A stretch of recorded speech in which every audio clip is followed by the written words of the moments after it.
Hope FM.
Alex?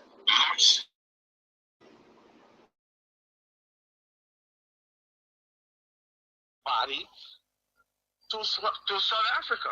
That's the point. Are you there, Stanton? Yes, we are. Okay. So I just want to find out, and also I want to find out. Because Uncle Sam called to participate. Uncle Sam, welcome to the show.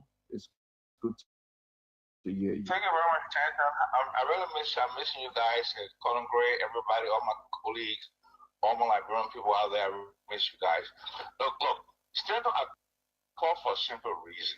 Number one, my wife passed away in the hospital, not at home, 21 hours after she fell out.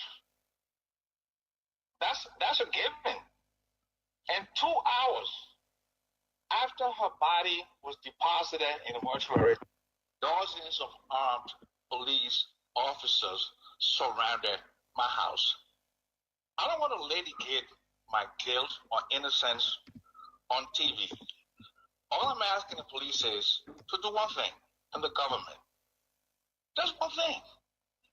I cannot repatriate a body to South Africa without an import permit to be given by the South African authorities. And that import permit, the documentation requires, is cause of death. The cause of death. And since the cause of death is being litigated, the only document that will say clearly and succinctly the cause of death is the autopsy report, the toxicology report.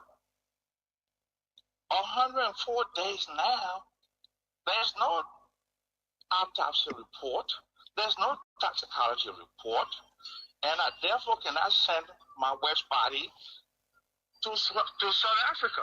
That's the point. Are you there, Stanton? Yes, we are. Okay. So I just want to find out, and also I want to find out from Colonel Gray if he can tell me when was the last time he saw dozens of armed police officers surround the house of a murder suspect in Liberia in his memory. When was that? Who was the murder suspect? What day and time was that? And that's all I have to say. My primary objective now is to send my wife's body back to South Africa. Have they turned over the body to you, Uncle Sam? How would they turn the body over to me when the cause of death is still in litigation and the autopsy report has not been given to me either to the South African embassy, whose representative was present, to the family, and it's not even in the indictment documents at the court. So we have requested that. And you'll be very surprised. In fact, I don't want to litigate anything. My whole point is, please give us the autopsy report, give us the fixed cause of death, the certified death certificate, and other documentations so we can get an import permit to send my wife's body, which is going as cargo. And there must be clarification that she didn't have any infectious diseases. She must be embalmed. She must be in a certain kind of metal casket and all of those. So look, I'm not fighting this in the public domain. I don't have the strength.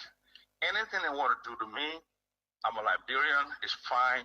But please, this girl did not commit any crime. 104 days. 104 days.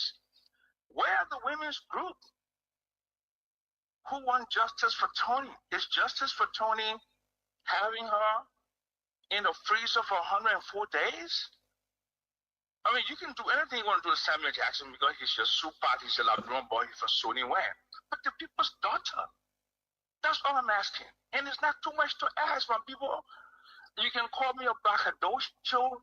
You can call me temperamental, as Colin Gray has done. You can call me whatever name you want in the book. I eat my fufu. I wear my baggy jeans. I'm a bullshitter. All those things you can call me. Let's speak my language, Liberian people. Call me all those things. But just send the girl's body back to her family. Her mother is old and frail. Give us the autopsy report, the causation of death. We will put down all the documentation required by the Department of Home Affairs in South Africa to send the body home. You can tie me, you can put me under the jail, you can do whatever you want to do to me.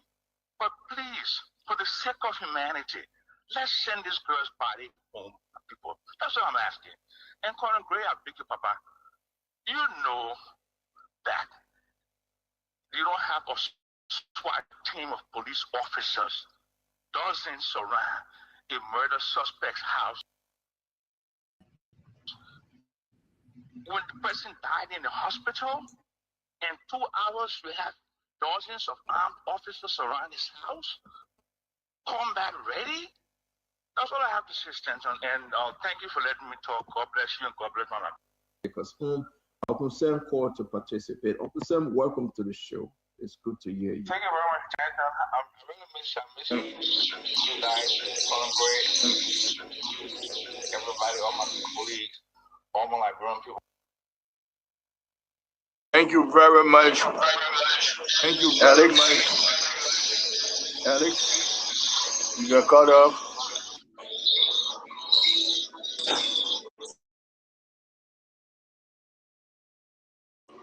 Thank you very much, Alex. The noise.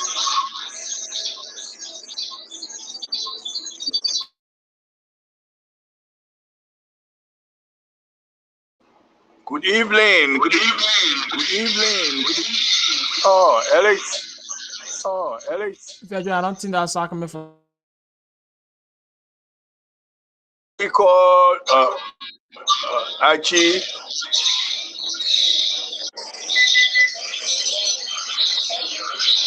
Let me call him.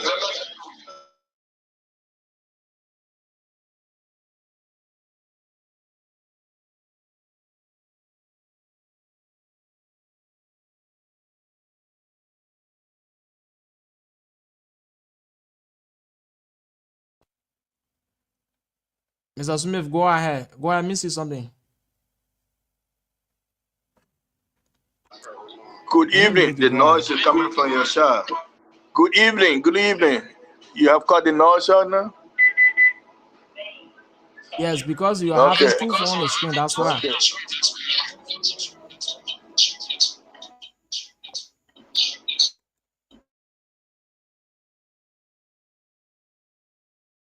So much better. We can go ahead. Okay. Good evening. Sorry for the technical difficulties we've been having for today's edition of Top FM 105.3. I beg to differ. And but we're going to have a good show. So sit around. Today we just listened to the audio of Sam Jackson, who happens to be the husband of Tony Jackson, the late Tony Jackson. So we have a lot of issues to talk about in tonight's edition. I beg to differ. We dissect the audio, yes, from our sister station, Spoon. Thanks very much for that. Where Sam Jackson touched on a lot of issues in the video. So tonight we're privileged to have our special guest, Dr. Rockefeller F. Cooper, who is a forensic medico-legal consultant and practice under the company name the Third Eye Forensic Consultant LLC, Academy of Forensic Medical Sciences of Greater Birmingham, Alabama area. He holds a MD degree and a Master of Science, and also forensic death investigator. So today we will focus what are the issues prolonging the burial and death of the late Tony Jackson, wife of Liberia's economy Sam Jackson. So without further delay, we have taken some time. Let me welcome my brother, Dr. Rockefeller F. Cooper, who is not a stranger on Top FM. I beg to differ. He's been here several times, but tonight we brought him to help us dissect the video. So welcome, Dr. Rockefeller Cooper, to I beg to differ. Thanks for having me. Hope all is well. Thank you very much. You've been busy these few days, and we haven't heard from you, but you came the right time when we have a lot of issue in the video, and hope you can help us. The first one, greet your people first, greet the audience, and then we'll go into the question. I will ask question on the video. So welcome to I Beg to Differ. Yes, thank you ever so much. And good evening, good morning, good afternoon to wherever you are out there in radio land. I'm your humble servant, Dr. Rockefeller Cooper, as I was just introduced. And I'm here to answer all the questions that I can possibly answer. So I'm going to do my best, so please bear with me. Some things I may not be able to answer for legal reasons, but we'll see how it goes. The first obvious question before I go in depth, should the body of the late Tony Jackson have been over 110 or more days? Should it be sent to South Africa yet?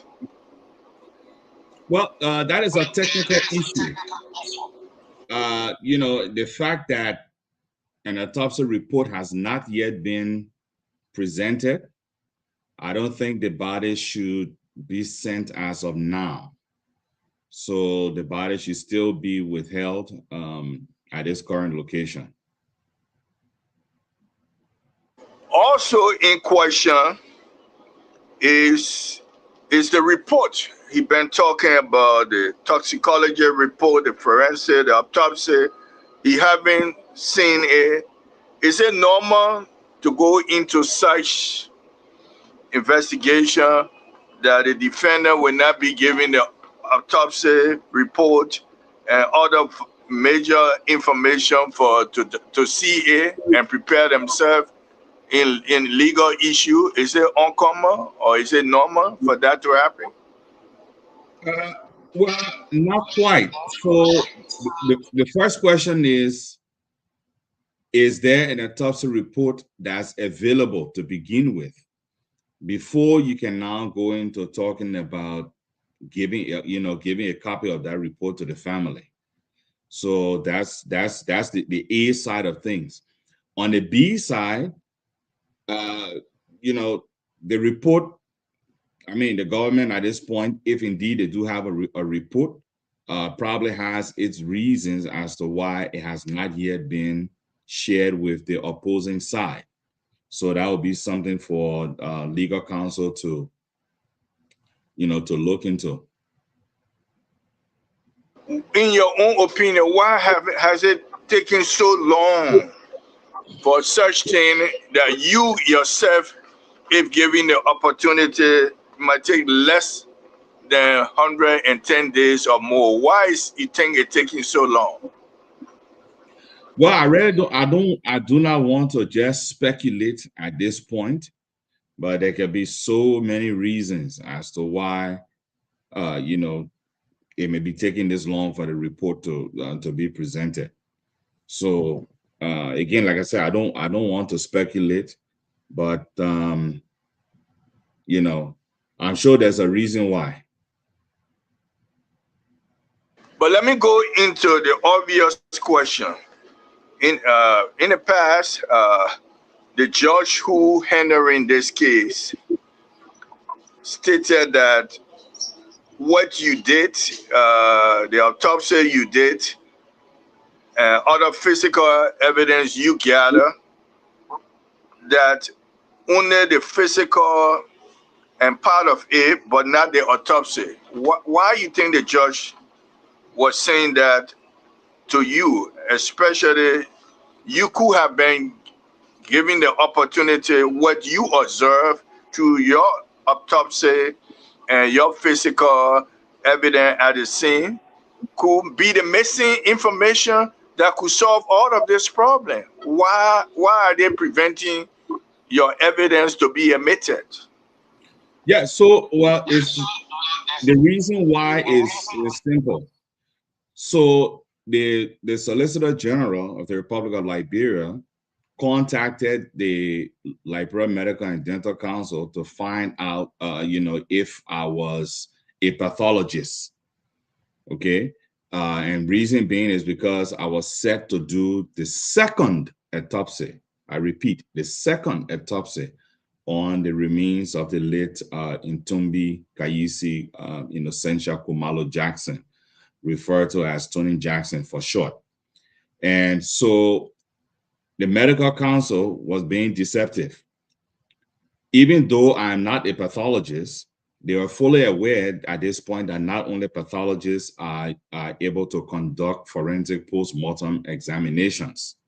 So because under the same licensure that I got last year, I did perform this similar task in Bangabon County. But so basically it was based on their misrepresentation as to who I am and what my capabilities are that led the court to take the action that it took, which was basically to accept a motion being filed by the prosecution.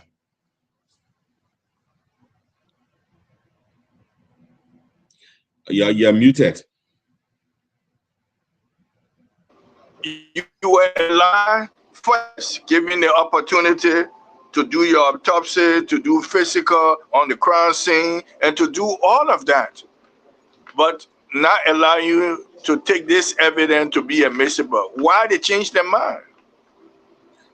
Well, I don't know why they changed their mind, but the main issue here is that what has been done cannot be undone, especially in this case, because the autopsy was already completed. In fact, my work as a whole was already completed when this issue came about. So I don't know what the goal is. Now you were being hired by the defense. Am I correct? Well, that was the intention to have hired me, but it did not go as things did not go as planned because the components to solidify the process of hiring was not met. What that means for people who listening want to understand one hiring and then the other not Oh yeah, completed met.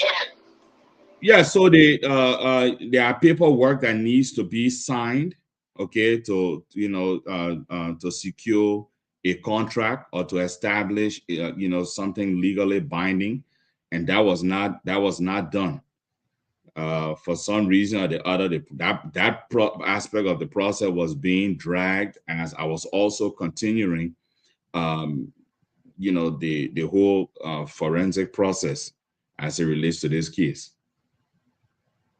Now, could the defense, although the judge wanted to keep your work from being admissible into evidence, could the defense have kept you in a way and fight for your record to be part of their record?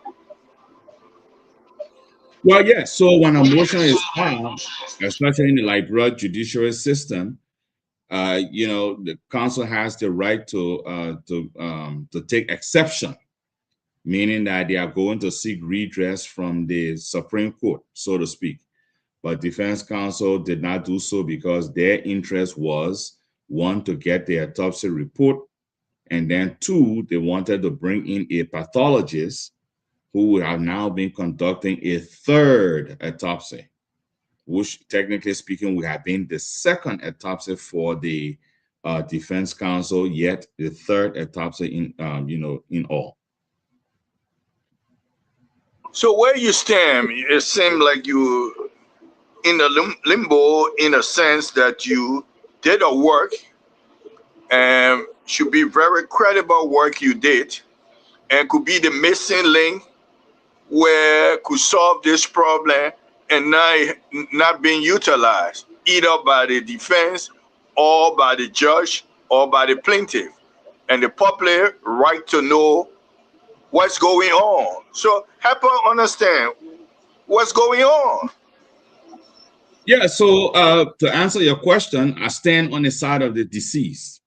And so, like I've said before on other platforms, if my forensic findings cannot be presented in a court of law, you can trust me, it will be presented in a court of public opinion. So because people need to know, first of all, there are several truths that people need to know. One, that I indeed conducted a post-mortem examination on the deceased, and that two, I basically did not come into this case being biased. Okay, I was very objective when I came into this case, and that's how I am. My first obligation is to the deceased. My second obligation is to the legal system, but ironically, the legal system does not seem to understand the role that that I'm able to play as far as this matter is concerned. And then my third obligation is to decide that secure my services. But then again, I also don't owe any obligation based on the way how things were carried out. So overall, my obligation in this case is to the deceased. So I'm going to serve as her last, her last voice. To serve as her last voice. So Yeah.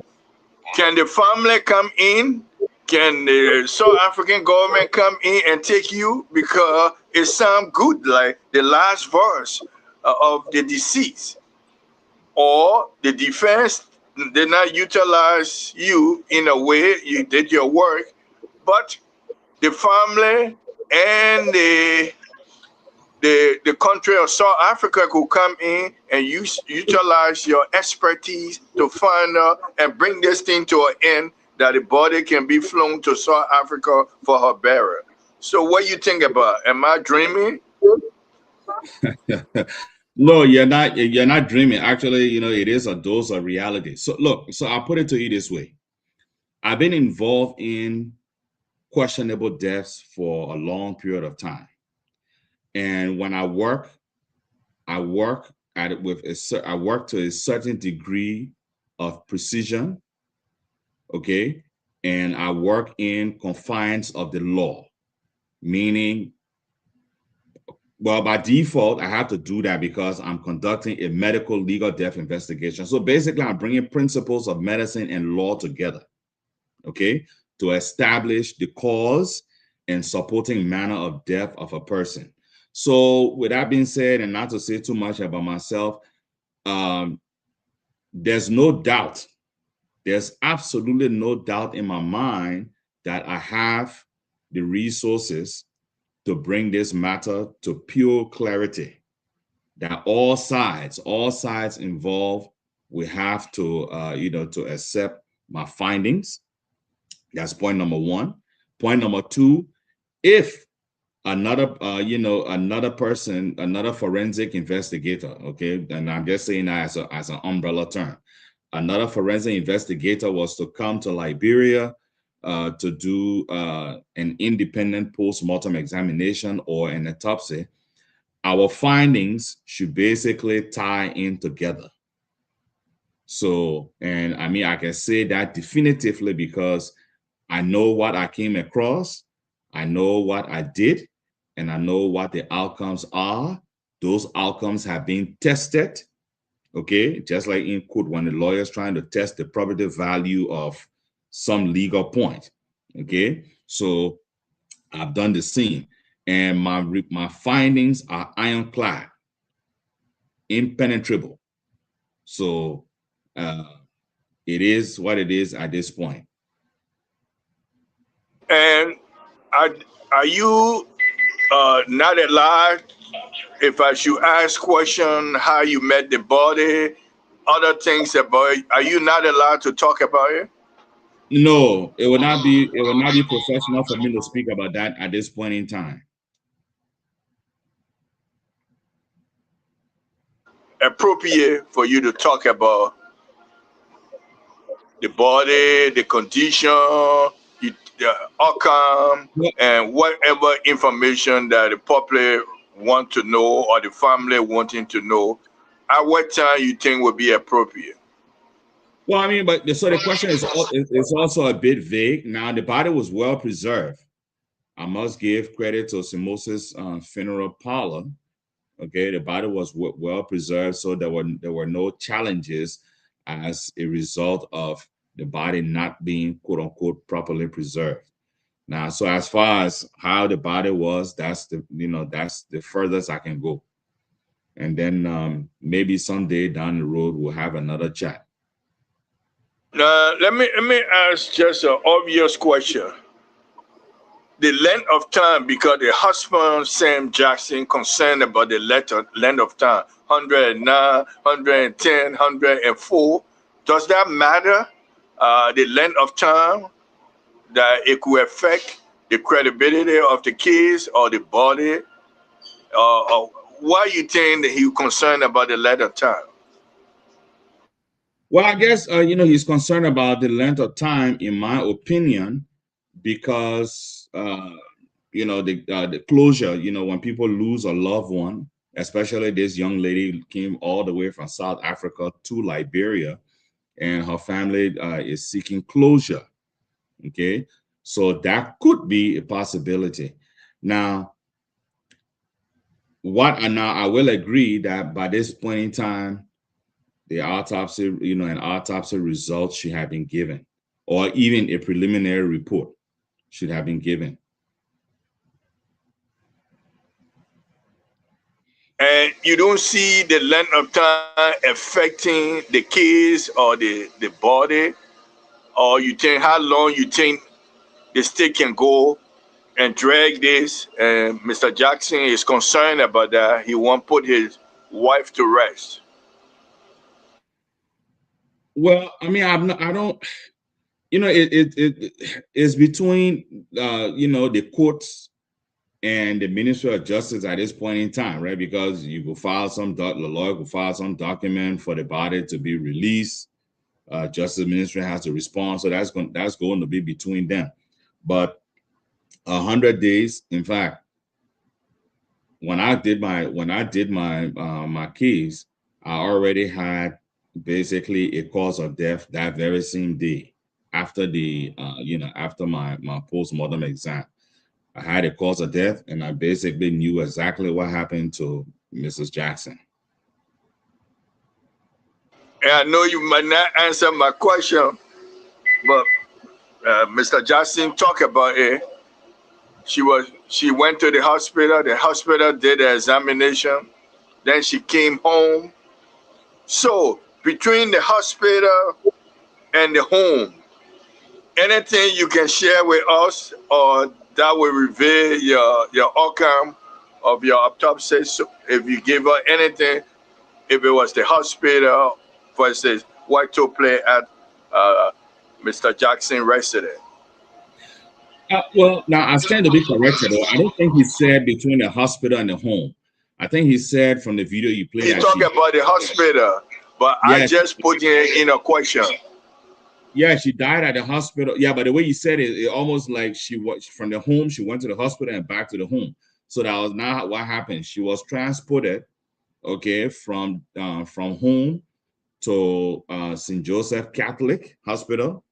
And then she was later on transferred to the John F. Kennedy Medical Center, where she died after surgical intervention. My reason for asking that question, the public been speculating that something might have happened in the home. If something happened in the home, can you tell? Could it be part of your autopsy report? And if that happened, or if it's only the hospital, you could tell both ways. That's why I asked that question. Well, yeah. So, like I said, basically after the autopsy, I was able to establish her cause of death. Okay, and a supporting classification of the cause of her death, or what we refer to in the forensics as the manner of death. So, but I'm not going to go into too much detail. Yes, I went to the residence as well, and I did examine the residence. But for all of that, we'll have to wait at the appropriate time. All of these different points will be discussed. And what I'm going to ask you is just your work. I'm not asking you to answer anything. When you go to a resident, what do you do?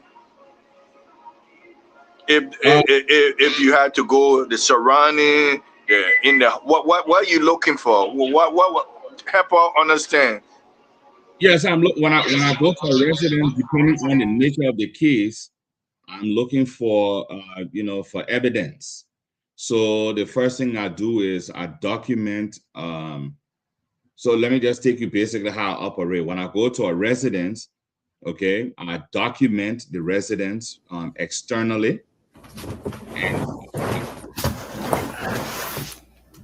Okay, so I document the residence externally, and then as I'm going through the residence, I document to show my tracks.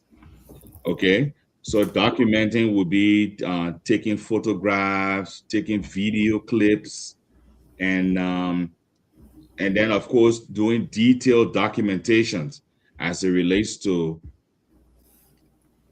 things that I may find that will be quite pertinent to my investigation. So that's basically how I do it. Okay, Mr. Wright, welcome to the show. I know you've been following up this important matter, where someone Tony Jackson have stayed over 110 days or more in the hand of the government. And he's concerned, Mr. Jackson is concerned that his wife need to have a burial in South Africa, and he needs the body, not only the body, but he needs the toxicology report. He needs autopsy, and our brother holds the key of what happened, but the judge don't want to accept except only partial work that he did. Don't want to accept everything. And so that's where we stand. He has the answer, but they don't want to utilize him. So that's where we stand, Mr. Archie Wright. So if you have questions, you can pose it to him. Well, Dr. Cooper, first of all, thanks, Virgin Smith. Dr. Cooper, good to have you on the show. I think this is my first time interacting with you. The last time you were on here, I was somewhere else. So I'm glad we're having this conversation. Thank you. My question to you is, what will make the government to be holding on to Madam Jackson body up to now? Well, I think it is within the purview of any government to withhold the the remains of a person, especially when it comes to questionable deaths. So in general, so perhaps because I don't work for the government, so I really don't know the exact reason, but from within my own wisdom, I would assume that that is the reason as to why the body has not yet been turned over to the family for basically preparation for repatriation for burial. Now, is it okay? You said it's within any government purview. Is this case, is the Jackson case, does it show any sign of abnormality that we can look at and say, even though a practice like this is within any government purview, but there's something odd about the Jackson case? You did the autopsy work on it. They accept a partial result from your work. They probably looking at bringing on somebody, to do the rest of the work. But there something odd about this case that catches your attention? Yes. What's odd is the prosecution on April 23rd, after giving ample time by the judge to review my credentials, opposed no interjection to me doing the autopsy. And it was done. Then the same prosecution turned around again and filed a motion with the judge after the autopsy had been done, which, by the way, is not a process that can be undone. And needless do I say that I was sworn in the chambers of the judge, okay, for them to come back now and file a motion for the judge to reconsider the authorization given to me to do the autopsy.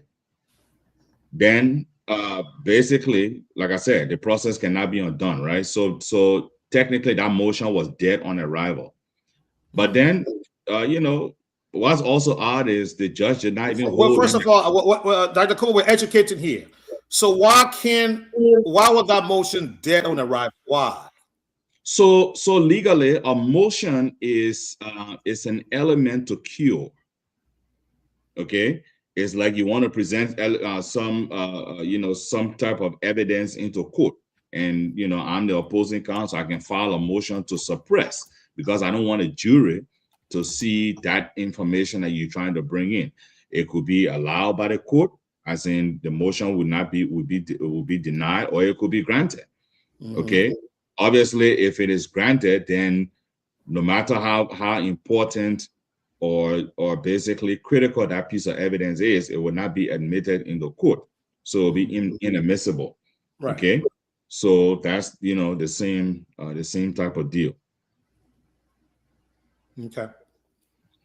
So I know we're dealing with the government and the private citizen here, but I'm trying to tap into your experience here. Okay. What remedy is available to Mr. Jackson at this point?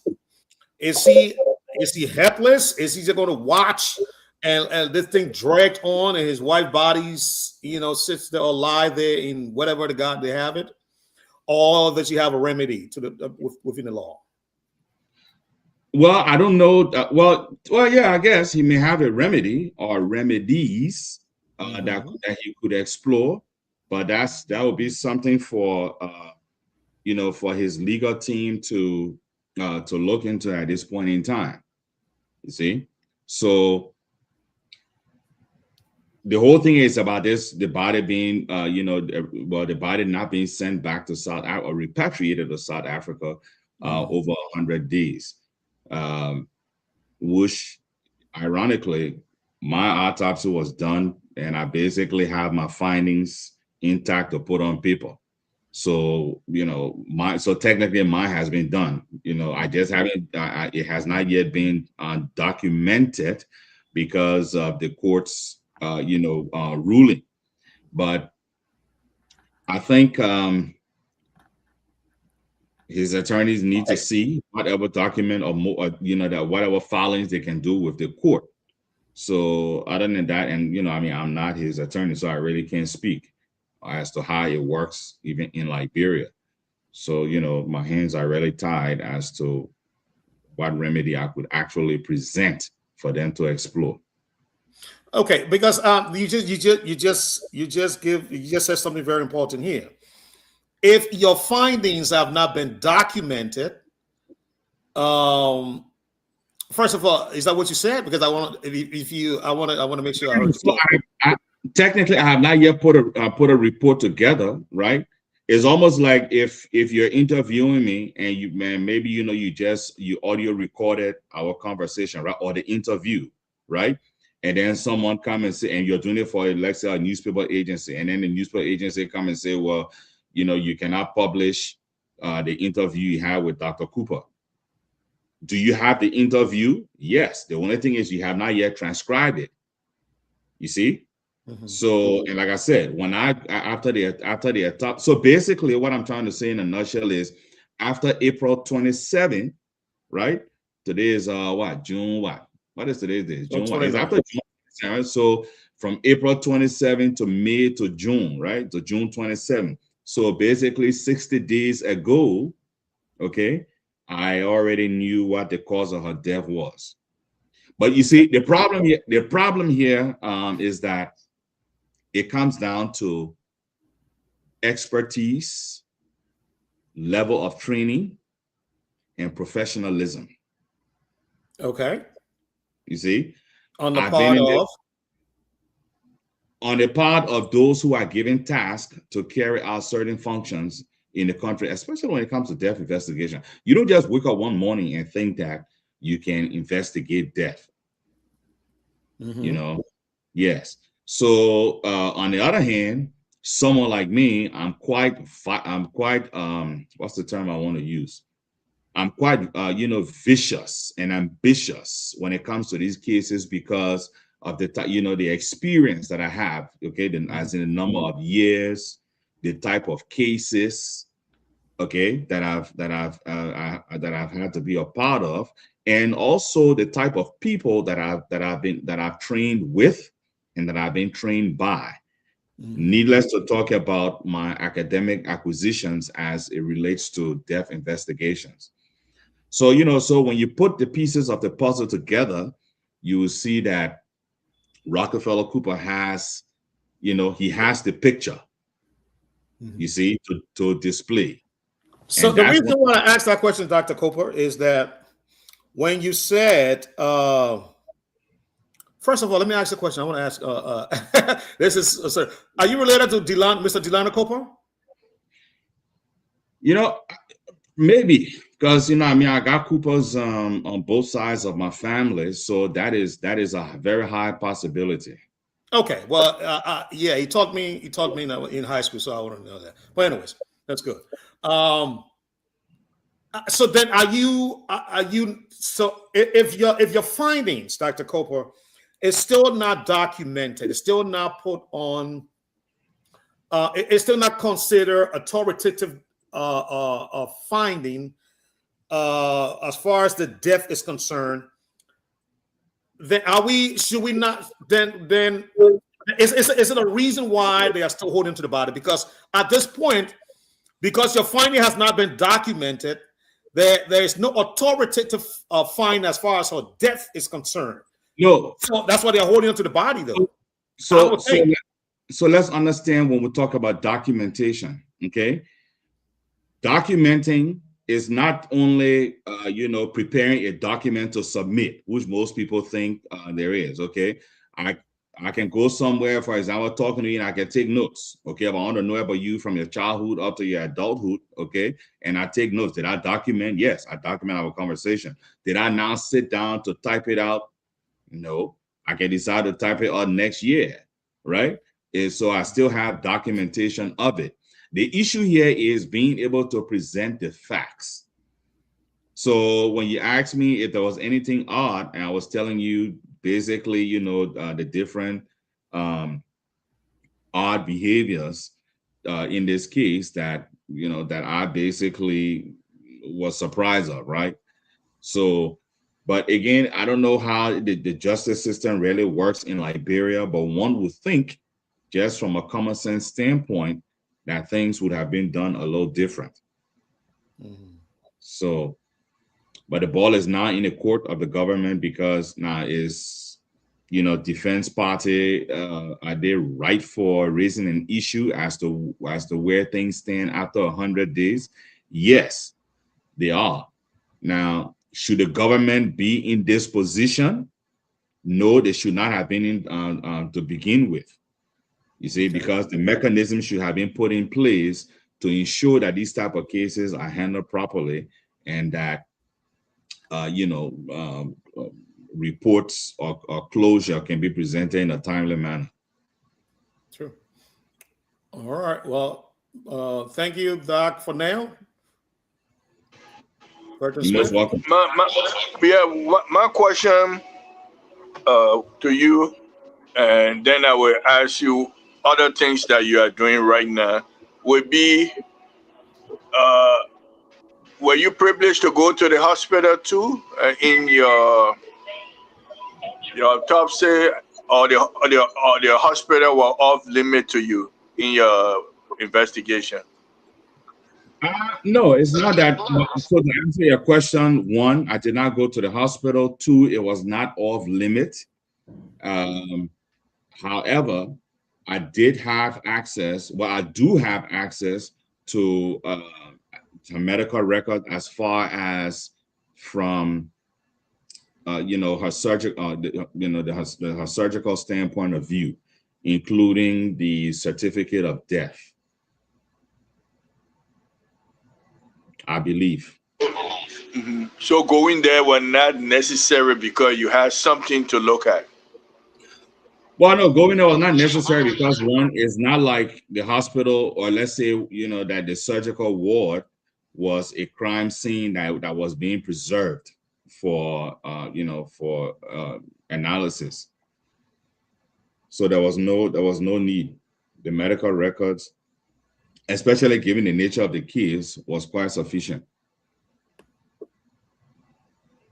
So far, the question we are asked you, and then there are questions you cannot ask. Are there anything we did not ask you think would be relevant either for you or for the defense, or anything maybe we did not put it to you before we go to other aspects of your work? No, not at this point in time. Not that I can think of. Okay. So the TR forensic consultant, how is it coming along in Liberia? Because the last time we talked, you were trying to set it up in Liberia, and also help young people as an investigator through all the breadth of Liberia. Are you still planning to do that? Yes, the business has been registered in Liberia. We secured land, and basically, I'm now looking into building an infrastructure, and then to take it on from there. But basically, the groundworks have been laid out so far. That's great. How about hiring people in the national security, police, as your investigator? Are you still trying to recruit them? Because you cannot be everywhere. Well, yes, that would come down the road. We have to see who's fit for the task, who can be worked with. Okay, so but those are just some of the minute parts of the process. So as we get to those different points, we'll address them. And maybe lastly, before we go to the line for people to ask questions, when you were here the last time, there were unsolved cases, and you were giving some information about, and you said the next time you were going to go through some of them and help us what you can tell us about some of those cases, that the 4 missing ball and other things that you were doing. How are those cases coming up, and have people contacted you for other crimes too, and they need to be resolved? Can you give an update? Well, the case with the 3 missing boys, as I've said on other platforms, that was not handled properly. There was a body that was found. The way in which the body was discovered told me that it's not a body that has drowned and resurfaced, but rather a body that was that was basically planted. So basically, that was something staged.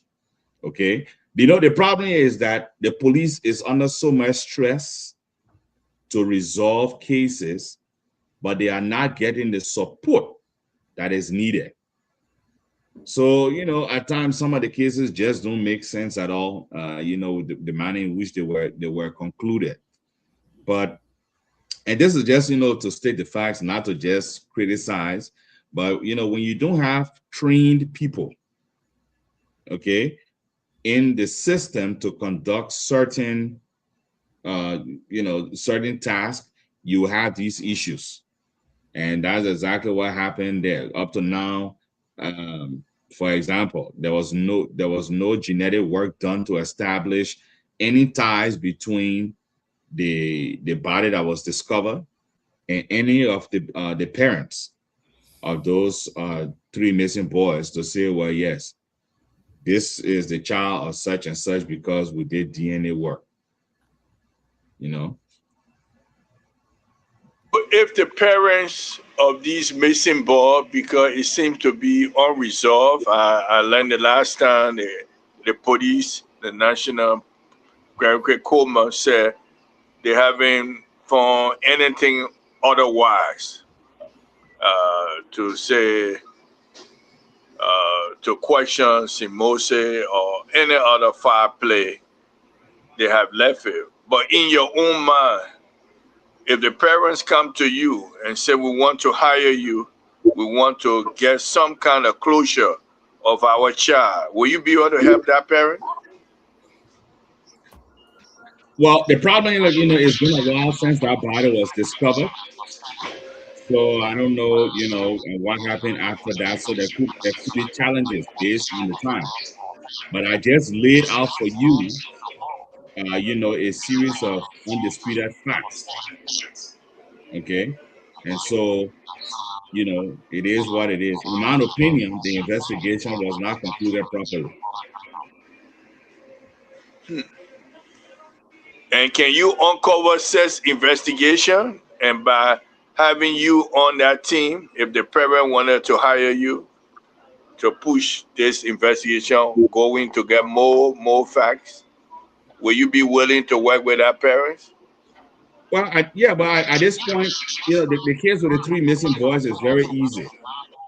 At this point in time, a body was discovered. And, you go ahead and you conduct DNA testing. Does the body match? Does the DNA from that body match DNA profile of any of the parents? If yes, then you establish a parent, then you know. If not, then the investigation needs to be reopened. Okay. I think actually we can take to the callers to ask questions. Yeah. Before we do that, let me ask the doc one question concerning what the branch off. That one would think that first of all, thank you for even deciding to come home and establish your business outfit. It's good. We all need to follow in our first step. But let me ask this question. One would say the current space in which you are coming into is saturated. But not only that, you have players who are well connected. Talk to me and talk to the listening audience.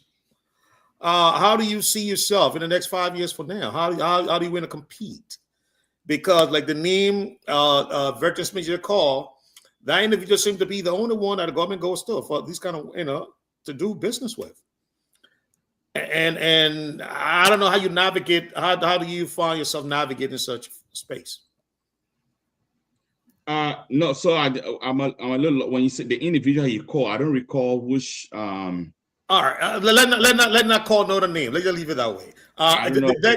Let's just say it is saturated, and that you and I gotta put some little bit of maybe politics in your what I shouldn't, but I have to.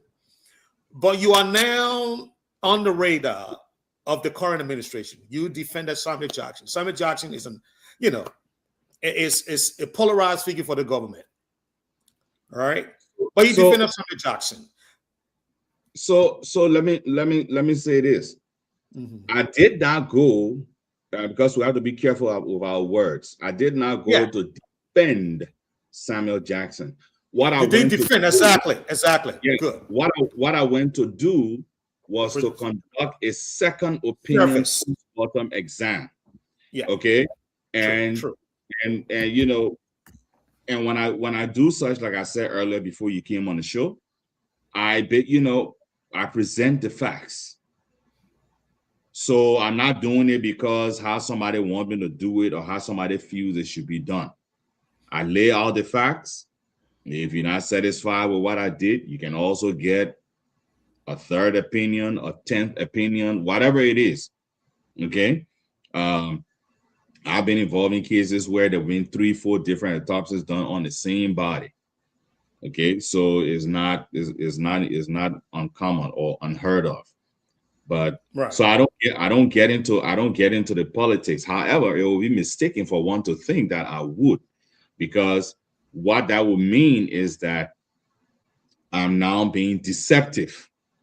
So I don't go now. If a person is being accused and I look at the facts, and for example, if the facts show otherwise, then we'll raise contention that no, what your claim is, it is not possible because of X, Y, and Z. But if basically the chips fall in line with your with your assumptions, okay, or your thoughts processes from the beginning, then yes, okay. I don't go in there to try and reinvent the wheels. Okay, I jump on and we'll ride it on through. If it makes sense, we'll keep on rolling. If it doesn't make sense, then we got to stop and get on the right track. That's how that's how I work. Okay. Yeah, let's go to the line.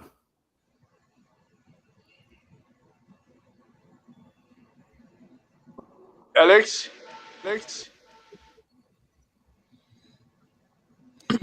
Okay, so that's it, folks, here this evening on Top 105.3. And at this point, we'd like to go to the phone lines and hear from you. So if you are there and been listening to us, this is Batana. You put in your calls here this evening, and let's hear from you. 776-105-105, 881-143504. 0776-105-105, 881-143504. And the numbers will put it through, and let's hear from you. Going to be live here this evening on the program I bet today for. Let's quickly take our theme song while we are waiting here.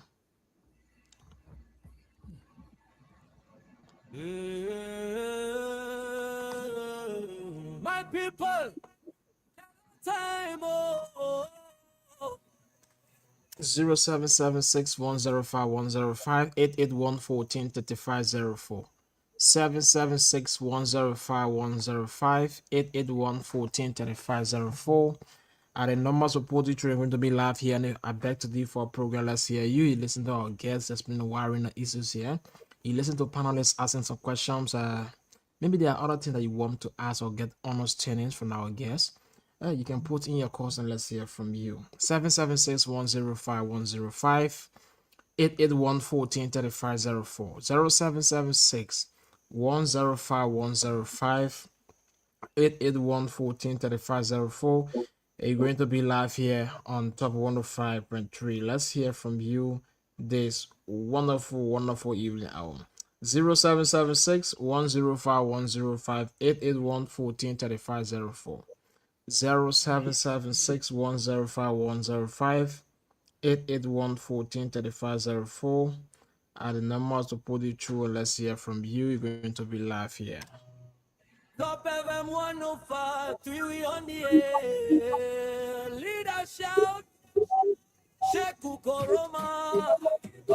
Roma ready, in a play. Alex D. We're back there. He back to differ. I beg to differ, my people. Oh. If you're not correct, we go talk and so. From 9 o'clock to 12 midnight, we sitting here, we ready to fight. No palaver, no fear inside.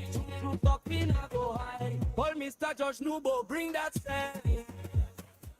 The veterans meeting, no nonsense. 0776-105-105, 881-14-3504.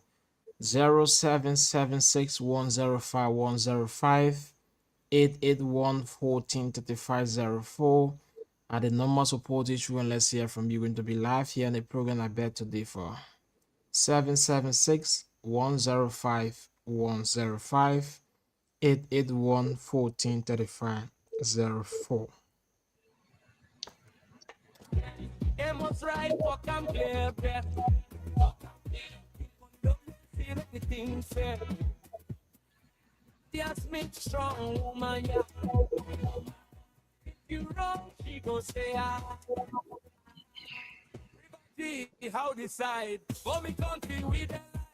In my people, you're ready. Grand pass and steady. From bush to town, from market to yard. If the matter strong, we hit it hard. 776-105-105, 881-14-3504. 0776-105-105, 881-14-3504 are the numbers of Portage. And let's hear from you. If they hide the truth, bring them. More. Speak for them.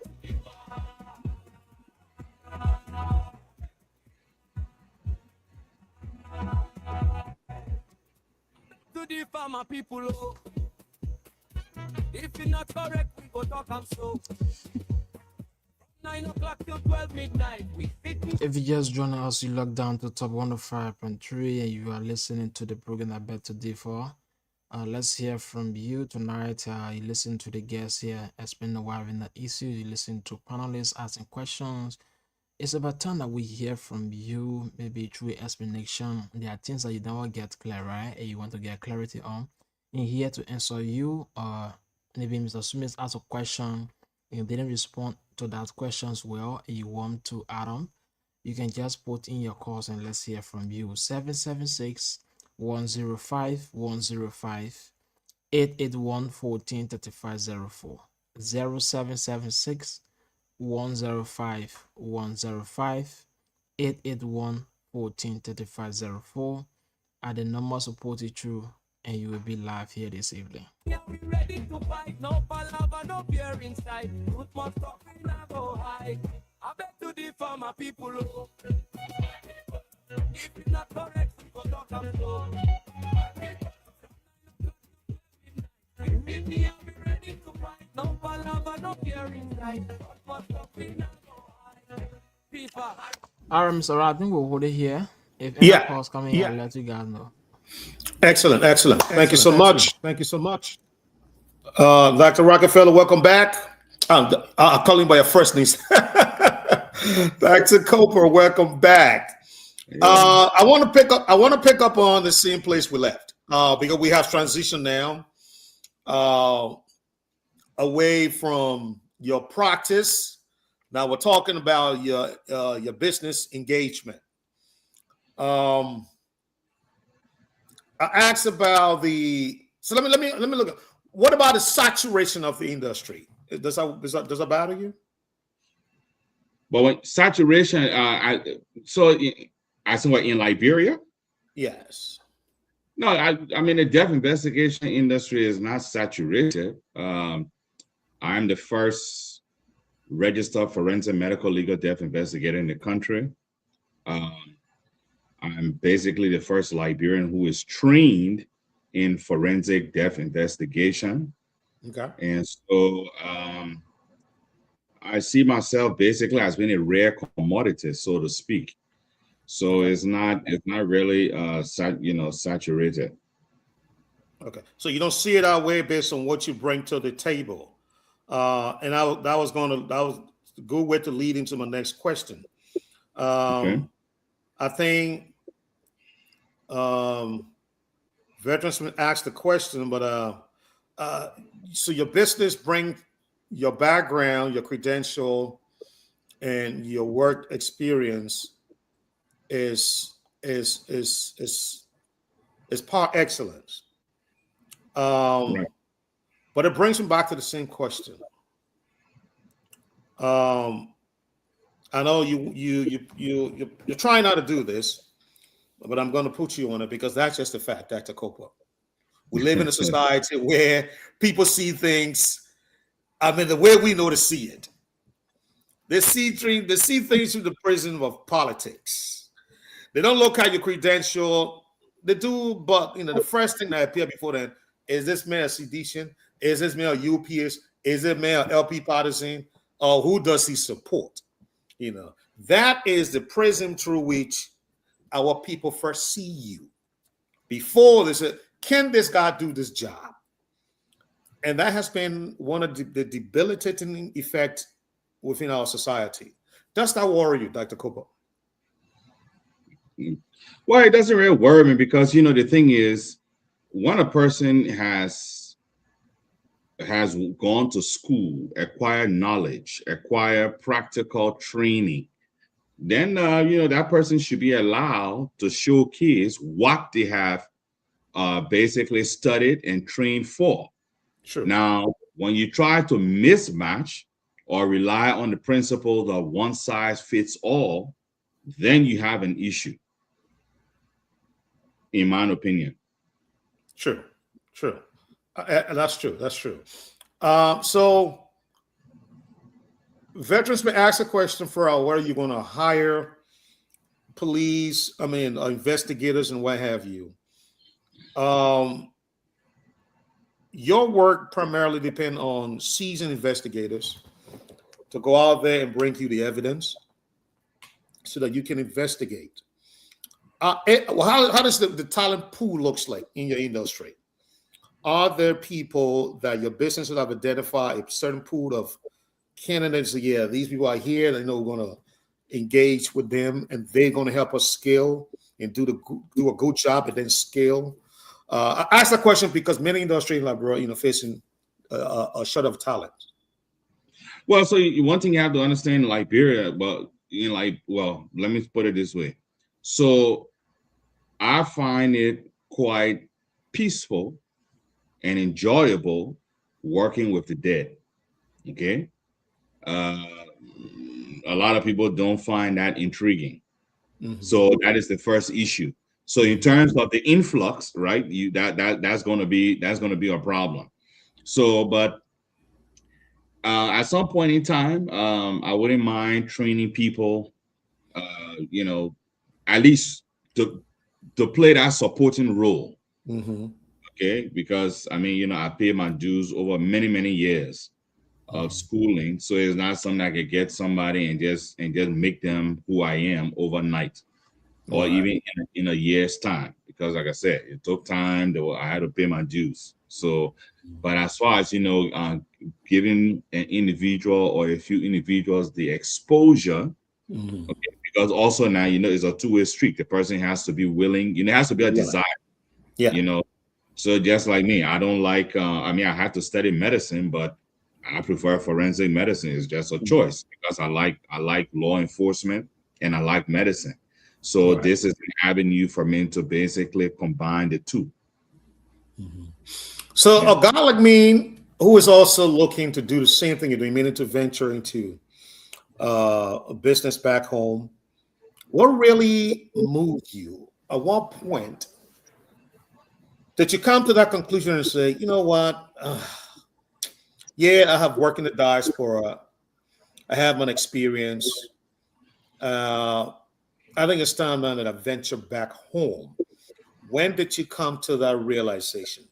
And what did it take to get you there? Well, so the motivating factor of factors were not the same as you will find in most businesses. You know, I was quite perplexed by the manner in which deaths have been investigated in Liberia over the years, ranging back from the regime of Madame Sirleaf to that of Mr. Boykai. Okay, so I could see the gaps in the system. I could also see how citizens were being treated unfairly, okay, when it comes to death investigation of their loved ones. Right. So I decided that, well, you know, let me just, and, you know, besides, I mean, Liberia is the first independent state on the continent, right? This is 2026. How can we as a nation not have forensic death investigation available in the country? Because like most people, with some of the challenges that I have, I could just turn my back on Liberia, okay? Because I'm here in the United States. I travel the continent, United States, to work. And I don't have issues. Now, Liberia, a country that has the population of what maybe one county may have, you know, here in the United States, is where I'm facing issues. You know, so it doesn't make sense. But the fact that every time I have to stare myself in the mirror as a Liberian citizen, are you okay with your people going through this? So basically, I decided I was going to set up something, at least so the Liberian people will know that there's an option. Because at first, an autopsy will be done, a loved one, and they just get all kinds of stories. If you don't like it, then the government tells you to go bring your own specialist. Right. Yes. So. Yeah, I mean, I think a lot of families will feel the relief of you coming down with your skills and along with your organization. Let's go back to your practice a little bit. You heard about the death of Shalom Musu, right? Shalom Musu, Madam Gloria Scott's daughter. Yes. That case also got murky. What can you tell us about it? Because for me, as an onlooker with little or no evidence to my disposal, I'm looking at it, and she came out of prison, and the case is still sitting there. There's no closure, and she's not. Let me say she's not. I don't know what's going on, but just looking at what is happening from a onlooker, it bothers me that this woman lost her daughter so violently in her home, and she's outside, and she's not following the case. I'm bothered about it. If you can say anything about it, I would appreciate it. Well, the thing with the case was, so basically, and in fact, if you went online and you put in Dr. Rockefeller Cooper plus Shalom Musu, you will see my reports. Okay. You did the work on that case as well? I didn't, but there were issues with the autopsy findings, the whole time, and I did a lot of critiquing to show the errors. Yeah. So, and I stated what I stated, the gaps, the lapse, the elements that made no sense, and so on and so forth.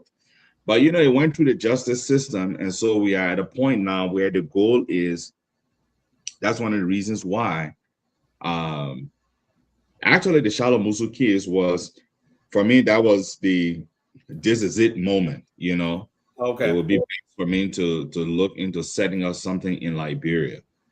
You see? So people need second opinion. Mm-hmm. Okay.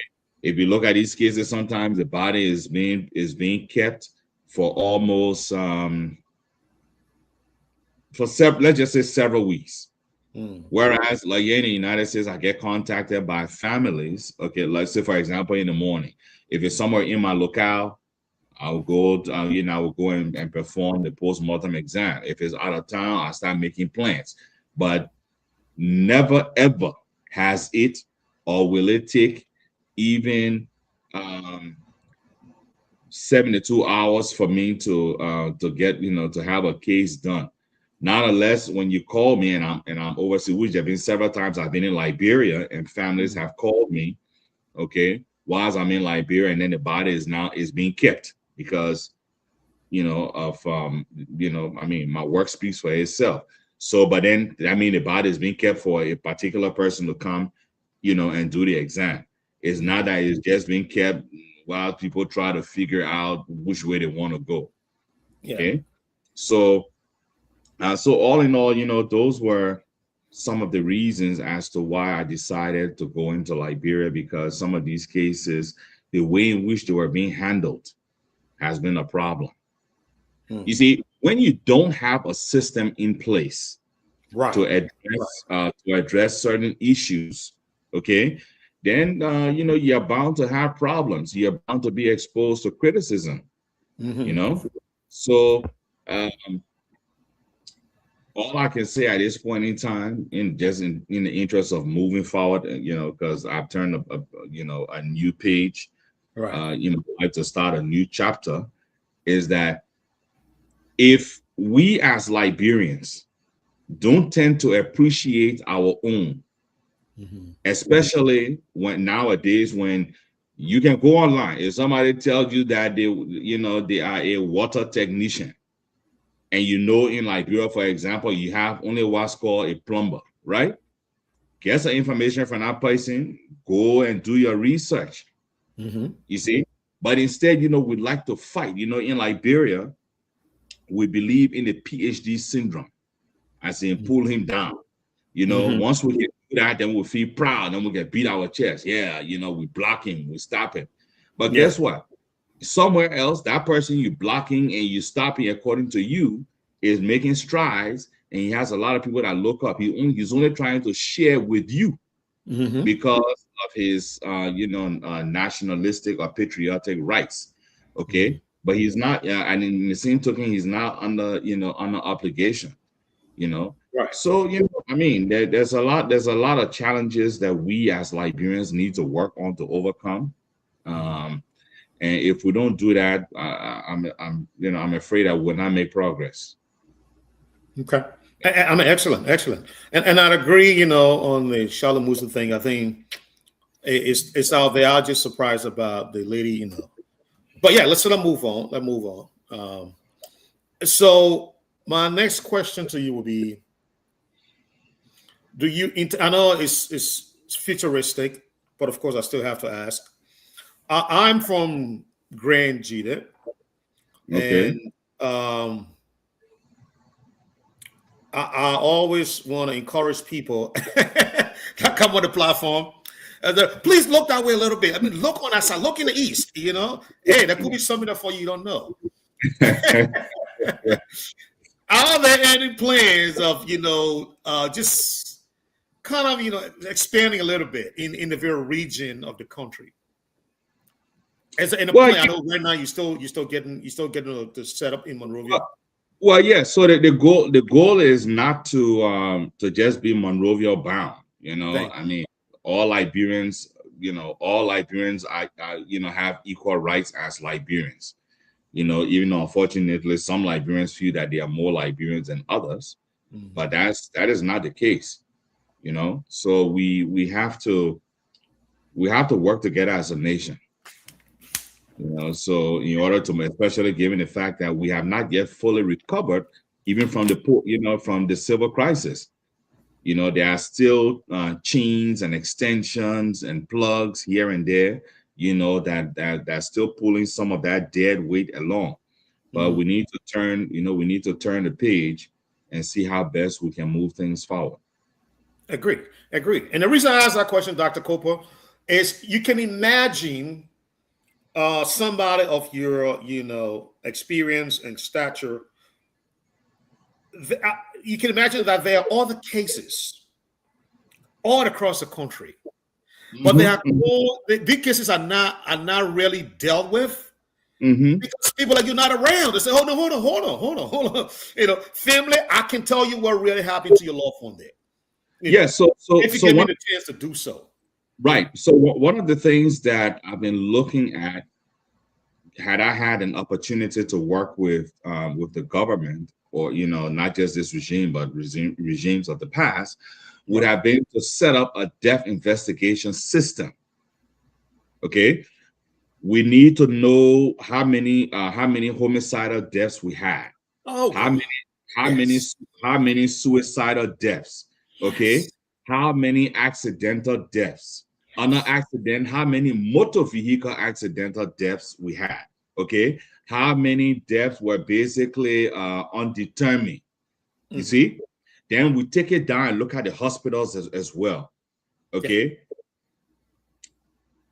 How many, what are the cases that we can hold liable? Yeah.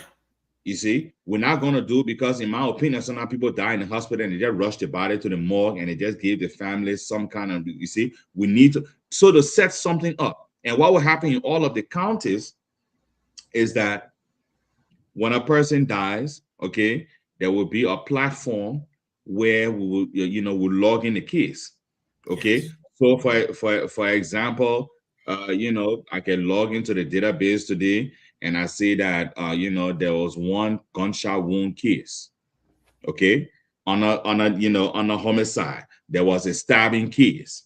Okay. Somebody intentionally just hit another person with a vehicle because he saw the man talking to a woman in the market.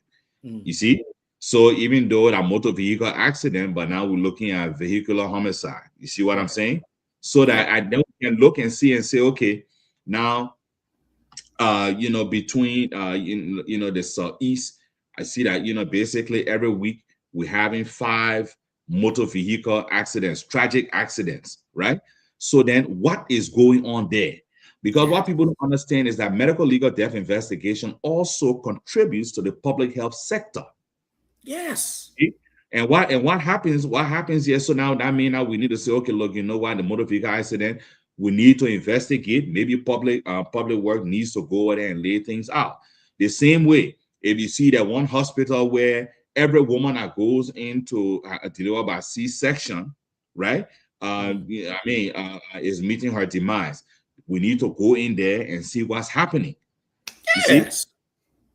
So the same way when it comes to investigating, where my goal was to have trained investigators on a regional basis. That means you have a couple of people, for example, that like the Southeast, okay, Maryland, Grand Crew, Grand G there, right? Okay, Sino, Riverside. Yes, okay. So then what will happen is you got those investigators that will be able to respond to death cases, okay, and then they will coordinate with me to see what the next step would be, all right, and then we move on from there to now having more investigators trained. So, for example, I know you say you're from Grand G there, right? So let's say, for example, at some point in time, instead of having investigators, they're going to all the districts. The different districts will have their own investigators with attached to the police, detachments. You see, so the Chien district will have someone there. Someone down in Zulu Whiskey, we have. You see what I'm saying? By that time, then they were infiltrated. So what's going to happen is you don't have to take somebody from Monrovia and send him, because why for example the crime services division at LMP headquarters has only about 5 investigators. You take 2 men and you send them out of town. You got to feed them, accommodate them, and all of that, right? Now in the office, only 3. So I'm just being practical. Then must before you realize that there's no investigator in the office. You see, or you got to have somebody to leave an incomplete incomplete investigation that they were doing to rush back to town to fill the void. Yeah. Monrovia is not Liberia, you Yep. see? So that has been my vision as far as contributing, and expanding, you see? Yeah. But, when the system doesn't see the relevance of what you are doing or what your intentions are, then, you are set to have these challenges. And unfortunately, at the end of the day, it is the Liberian people that suffer. Yeah, the country. And, Yeah. just to further, the conversation on what you just said, we looked at the police report, and I like the way you lay it out. Excellent. I'm enjoying the conversation even more now. So we look at the police report, and like you said, they prepared a report, but they left out a great deal of what you just talked about, what you just laid out. Region by region, the local accident, but they couldn't tell us what the accident was all about. Like, for example, you said vehicular accident, somebody else, out of some rage and just ran the person over. We don't know. He said the person hit the person. Okay, but under what condition? Yeah. Again, so like I said, it boils down to the lack of training. You see, there's a serious deficit. Don't mind the cases happening here and say, the forensic team, it's just like, I can wear, a Chicago Bulls jersey with number 3 on it. Yes, we all know who wore the number 23. I will never be Michael Jordan. So that is the thing, the deficit. Yeah. So it's incumbent upon government to invest in these different programs for the betterment of the country. And it's also incumbent upon government to serve its citizens, even during times of death. It's not just about you importing rice or cement into the country. No, there must be a system to handle death investigation as well. What if it's a disease outbreak? You found one body somewhere, okay? You just left it, or you turn it over to the family. The family get to burying that person. 6 persons fall sick, and they die. Yeah. You see? Then you don't know who those 6 persons interacted with in the community before you make up your mind that that's exactly the same that happened with Ebola. You see? So so it's about time that we turn a page in the interest of having a better Liberia. If we don't do so, we're not making progress. No, we're not. And what you just said brings the God situation to mind. You probably know him too. So a well-respected scientist from around the world, Dr. Dubagnan. The name registered to you? Yes. Great. So I think he's also following the case he's having with the current government. He removed from his position, but the court, the highest court in the land, ruled in his favor. And up to now, we have not seen any movement in that direction. Does it bother you? I know you understand what is going on. But why do you think we're doing it? Is it a lack of political will to say, yes, this we have the expert in our midst, and we must welcome him with full open arms and embrace the work and have an expand. Because Dubagnan has been contacted from organizations around the world. He's on major international outlets discussing, outbreaks in other parts of the world. But back home, he's out of work. He's sitting there watching. Well, yeah. How would you describe such a situation? Well, so I guess if I was to go into literature, I would say that a prophet is not respected at home, right? But again, yeah. But then again, but that was just food for thought. But on a more serious note, we have 3 branches of government.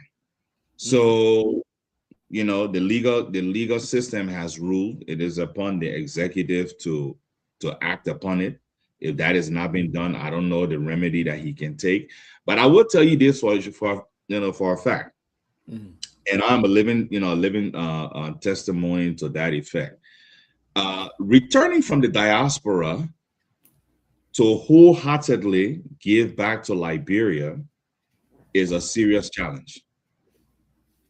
One must be very hard-headed. and determined in order to overcome that burden. Yes, but guys, it's not easy, and also the same token, there have been a lot of Liberians that went to Liberia. Things went in a zigzag manner, and you know what? They just forgot about Liberia. They left. True. Okay, and they are in other countries, and they have been way more appreciated. You see, the way we as Liberians treat ourselves, is the fundamental issue that's in the country, which impedes the development and growth of the nation. Right. You see, so until we release ourselves from the clutches of ignorance, we're not going anywhere anytime soon.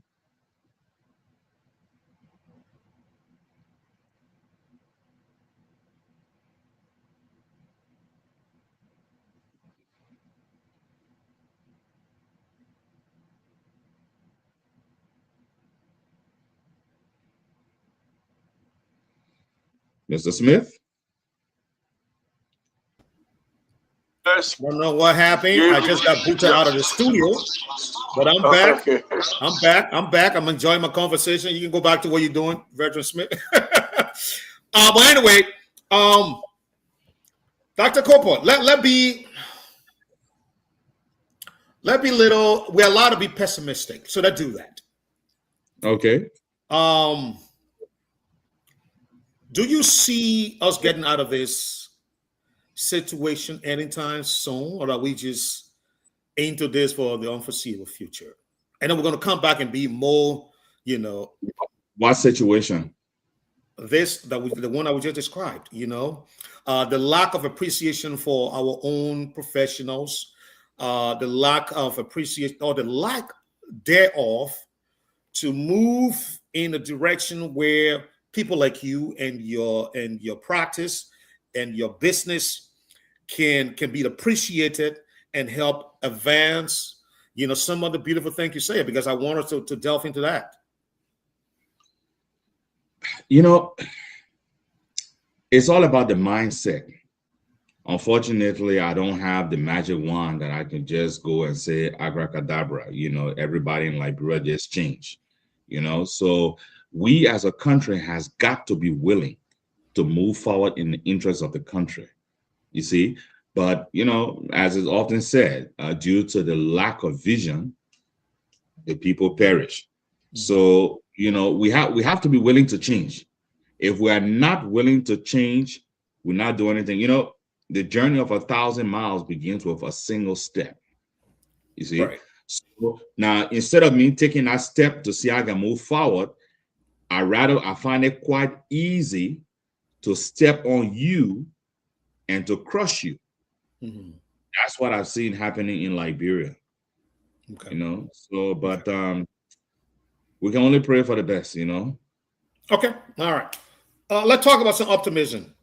Let's say Dr. Kopo was contacted, which is not out of the norm. It can happen. Okay. A lot of government people they're on social media. The person are going to see you on the show, or they're going to watch this show later on and say, "Okay, let me listen to the guy what he's saying."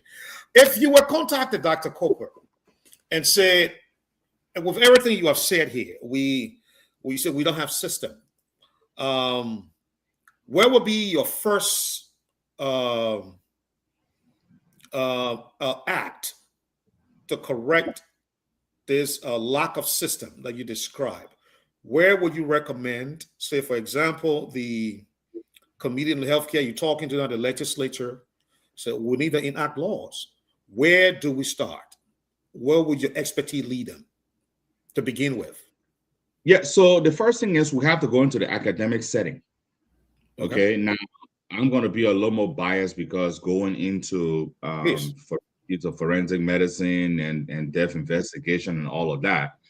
So people need to know that when you have a degree in science, you don't necessarily have to go into nursing, PA, lab technician, or of course, go into medical school. Mm-hmm. Okay. There are a lot of other options out there, and forensic science is one. Okay. So, then we need to have the ability to have, to have people trained, or programs to have people trained, okay, so that we can strengthen the manpower that will be needed for the capacity building.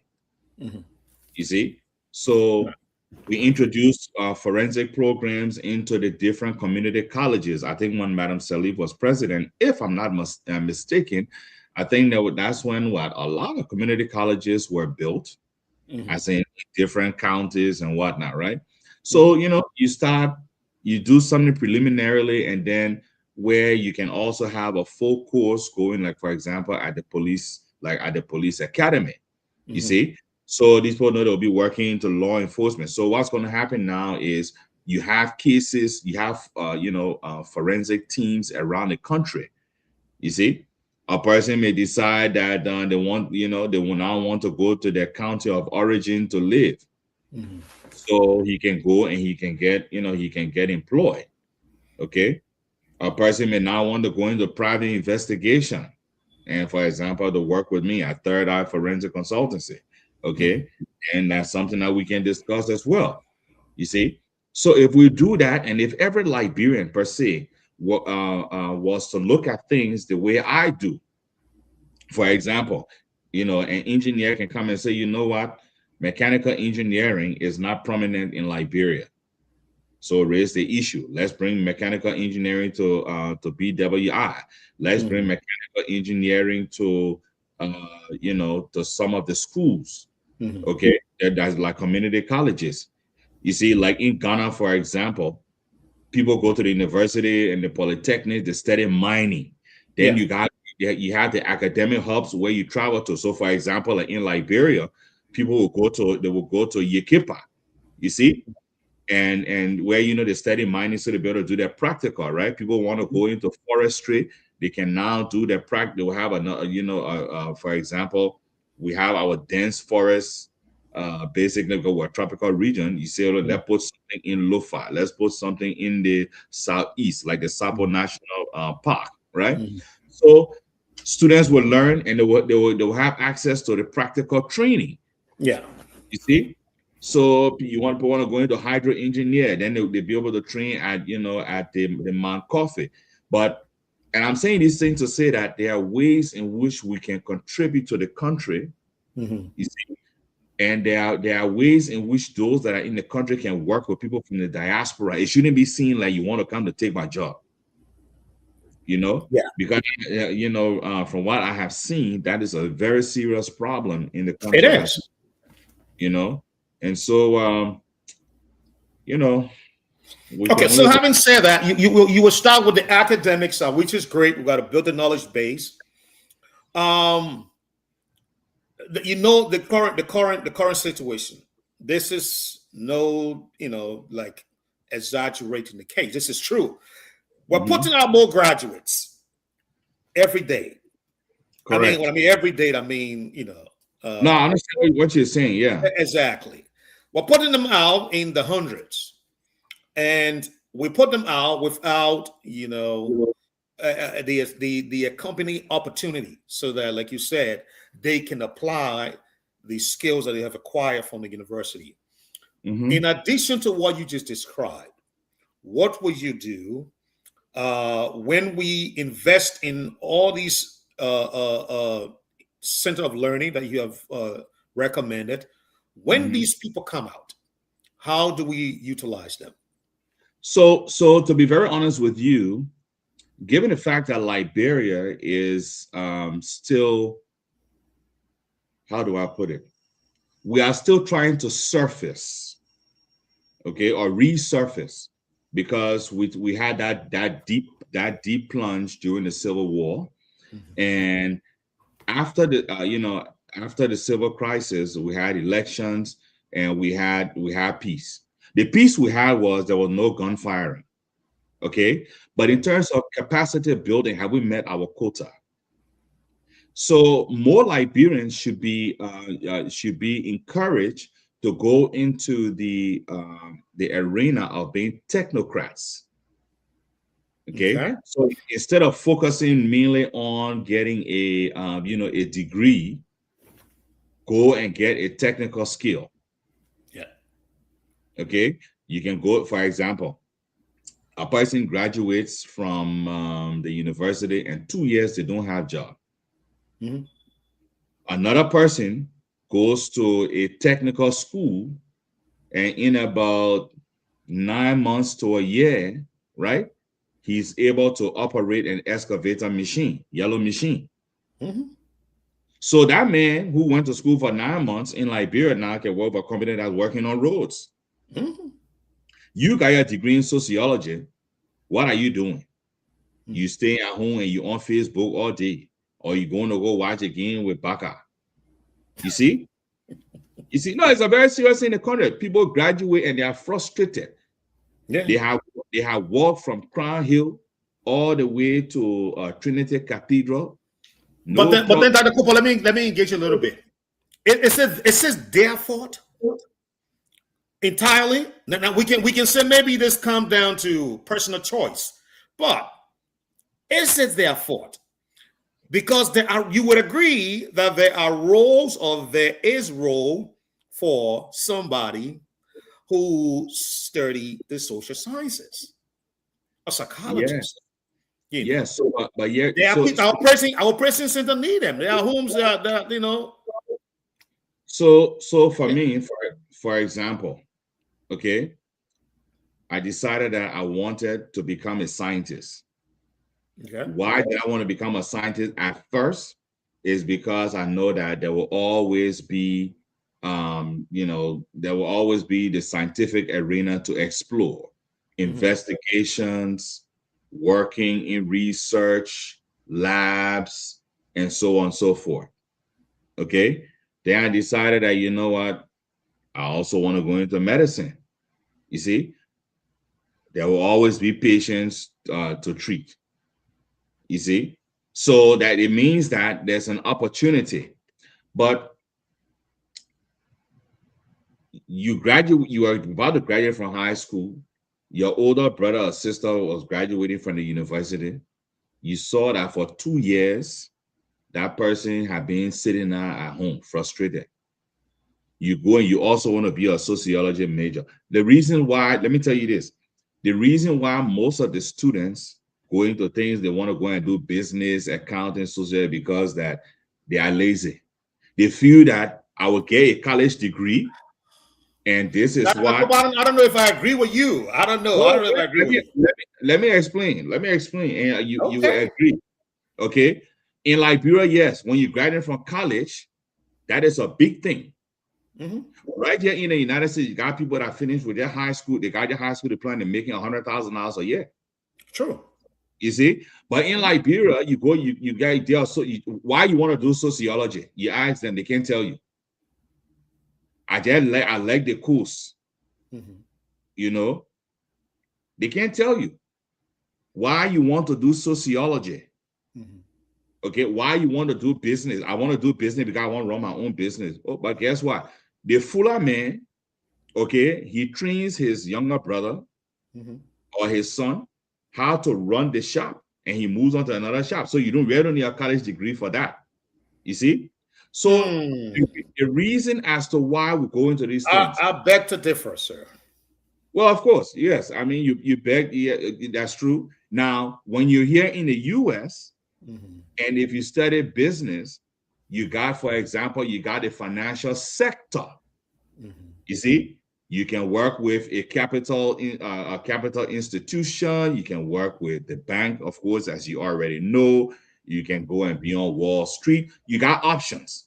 You see, but when you're in a country like Liberia, so we're talking about capacity building, right? Okay, where do you expect to fit after getting your degree in sociology if you don't have a godfather or a godmother somewhere that will give you the plug to where to where you can go? That's the reason why you have all these graduates that are jobless. Okay. They didn't want to go to study the sciences to say, okay, well, you know what, I will go into lab technology, because people get sick, they go to the hospital, the doctor relies on labs.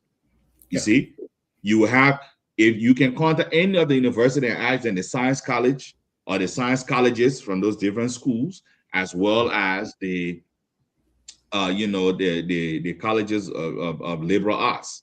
You see, I'm going to get a degree where you study management, accounting. When they finish, everybody want to apply to the bank. The banking sector cannot hire everybody. You see, but if you have other financial institutions that will create the avenue and institutions that are being decentralized as well, then some of those you'll be able to accommodate. But then again, we have a deficit because of the Civil War. So those opportunities are just not there to accommodate your dreams. You see? So I mean, it's a challenge. But if you're going to do anything, I'll tell anybody, you want to get a college degree now in Liberia, learn a trade first. You see? Because with that trade, you have something to fall back on. And Liberia is very difficult. Very, very difficult. I don't know when the last time you were there, but the country is hard. Yes, I don't disagree with that. But here's where I differ. The people, the sciences themselves, they come about because of the innovation of a business-minded person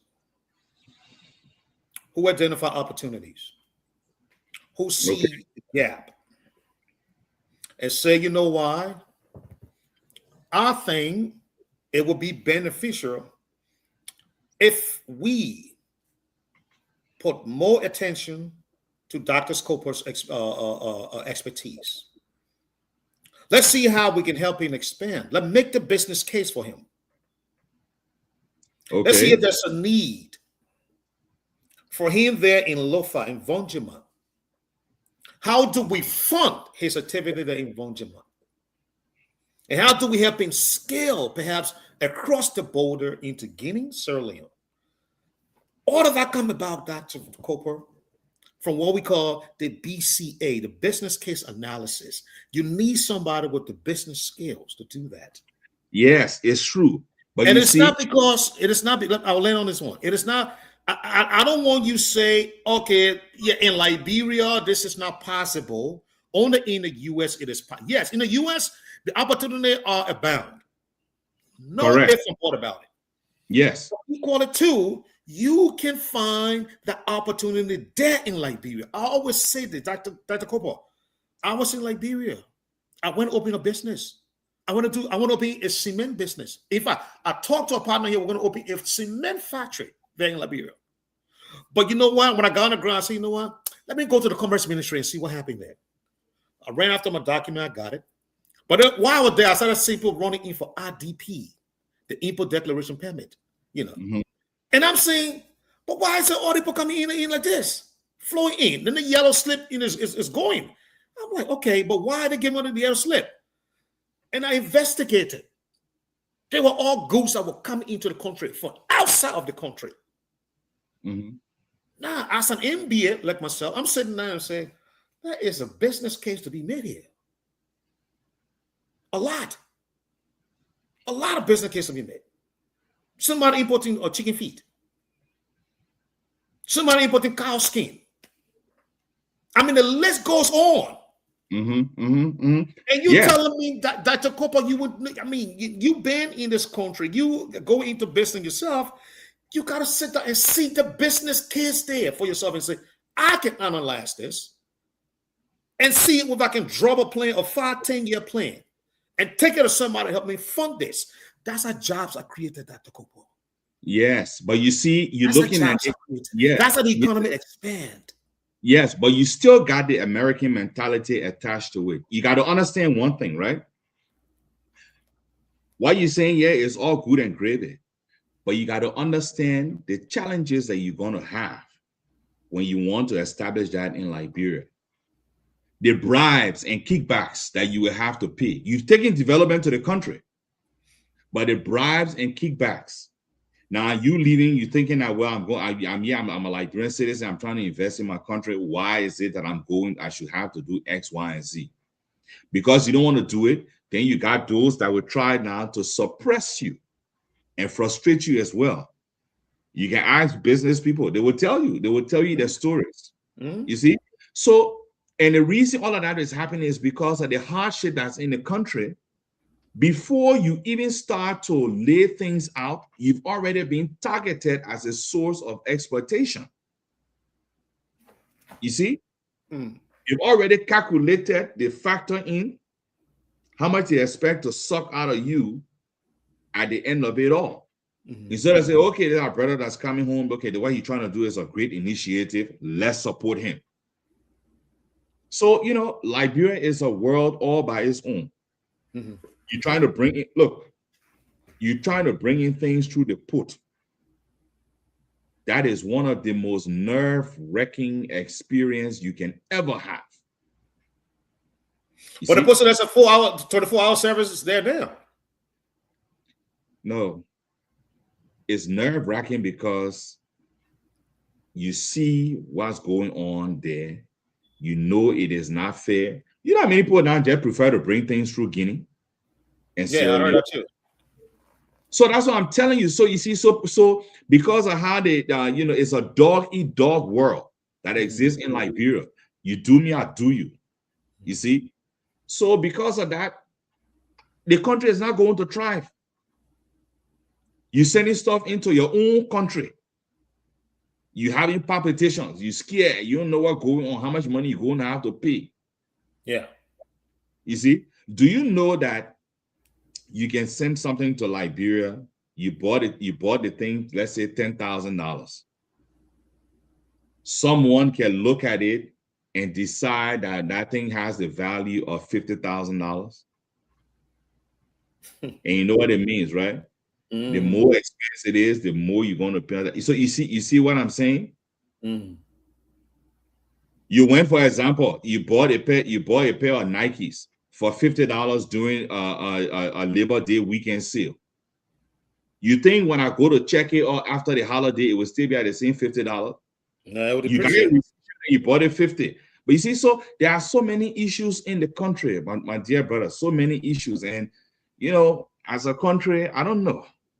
But if we don't, you know, decide as a nation to work together and move things forward positively, it's going to be an issue, man. Yeah. So then you I think and maybe then we need to step back a little bit. It was said, because I'm one of the guys who is of the view that Liberian politicize everything too much. But the more we have this kind of conversation, right, the more it becomes imperative that the country is not backwards because the people don't want to innovate. The country, it is what it is because of the people that hold the lever to power. Everything we're seeing here, Dr. Cooper, can be that log jam can be removed by just simple legislations. Legislation. Yes, but from these areas. But yes, but money to where it's going to, it's going to generate more returns. It's true. But then you hear people complaining again about how the legislature, how they're ratifying deals, how they are not working in interests of the country because of some of the deals that they do ratify. You know, Liberia, man, to be honest with you, Liberia is a unique country. You know, yeah, you see, so that there are challenges everywhere, every sector. There are challenges. You know, people will even question your nationality as a Liberian citizen. Yes, you see, that's how naive the system is. Yeah. So, yeah, man. But go ahead, sir. Go ahead. Yeah, I was saying, yeah, you know, we just gotta, you know, keep our fingers crossed, say our prayers, you know, and wish for the best. Yeah, you know, look, I think we are doing more than just wishing for the best, Dr. Cooper. The fact that you're on this platform with us and we're having this kind of national discourse, people listening to us, people seeing us, we need to keep up this kind of fight because this is the fight. you are sparking the mind or the minds of fewer people out there tomorrow who say, I'm listening to Dr. Copart on a Back to Differ on Top FM radio. I watch him on Facebook. I watch him on YouTube. I listen to the radio, you know, on the website. I'm hearing him. And what he's saying truly appeals to me. You may be putting somebody into action, you know. That's true. Like Tupac said, all I pray for is to spark one brain out there. I know I will not be able to move everybody, but just one brain, one individual, and my person might be able to change the world. That is the fight that we are into. And I think the more we convince ourselves that we are in a fight that is wealthy enough to be able to come on air, spend some time and talk about our experiences and the way forward and the challenges that are therein, I think we'll be making a very good investment in our country. Absolutely. I'm convinced about it. That's why I'm here every night. I'm convinced. Yeah, we'll see. For me, I still keep my fingers crossed, you know. Oh my God. He said, yeah, we'll see. I got the message that you're pushing, but you know, I'm asking myself also, I want to which version of Liberia is this guy really talking about? I was there though. I was there and I interacted with people, some of the worst people. I mean, at all level of government. At all level of government. I was at the foreign ministry when the mansion, when the president office was there. On the George Weah, I was there. Into the president chief of staff's office, McGill, I was there. I saw things for myself. And then I went through there, and left from there rather, and went to Oro Wawa and ate kaya with the ordinary people. So I experienced it all. I did. So when I'm saying that, I'm not saying it just from 80,000 feet. I'm saying it for all level on the ladder. I was there and I came down here. And I live in Oro Wawa. I walked to my hall, 11 p.m. in the night. But no Zogo attack me because why in the morning I call the Zogo around. We play Mao and I tell them you cook and we eat. The Zogos became my friend. I go across the bottom under the corner 108 on the main road there, and we drink. They must all together. But for me, that is the kind of attitude that will make you to say something and somebody stop and listen to you. If you take that kind of path, and maybe not just me, but I was there, I'd experienced it myself. I went to the Oro market, I purchased food, and I went home and cook. I washed my clothes, my white tee, I washed them and put them up on the line behind my apartment, and it dried. I put it on Wayne Town. I did all of that. Yeah. So I'm speaking from experience. And I sat in the office and listening to UN come and sit with Maggie and talk to him about projects. I did all of that. So I was all around the line. I'm saying that the situation is not a dead end. Mm-hmm. It's not a dead end. We can get out of this, but it's going to take some real efforts on your part. You're already engaged in it. You are going on the ground, opening business. That is what we need. Because there's so many of us here that have acquired the experience. I don't want to say education. Well, you can put an education there. But the experience, the hands-on experience, say, I can do this. And we need to go there and try. And just try. Because that's the only way. We're in America here today because Americans didn't give up on America. We think Liberia is worse. If you follow American history, you wonder. The corruption, the nepotism, we're all here rampant. At least for all, we don't have the weaponry to do it. But they had a weapon. This is what they used to call America the Wild, Wild West. There was no laws, nothing. Everybody just acting on their own. Until people came through and said, no, hold it. This is not right. We need to stop. We need to stop and care for one another. And they did that. That's why today you and myself were here. We came up with nothing, and we have acquired so much through education and through other means. I think that we'll go back with that same mindset. We will succeed. We will. Like the time now is 7:42. We got 18 minutes to go. Is there anything you Yeah. No, nothing much, man. I got to run myself, but it was nice being here. Okay. You know, I enjoyed the conversation. Absolutely. And I did myself. hopefully we can do this again. Yes, sir. Yes, sir. Yeah. So, Mr. Smith? Give your closing comment. Well, yeah, I think I just closed. You know, it was good being here again with you all, and you know, I look forward to us doing it again. Yes. Only Liberians can love and build Liberia, and you know, we look forward for a better tomorrow. So that's it. You know, Thank you, Dr. Cooper. Thank you so much. Yeah. Okay, gentlemen. Thank you. Bye. Thank you.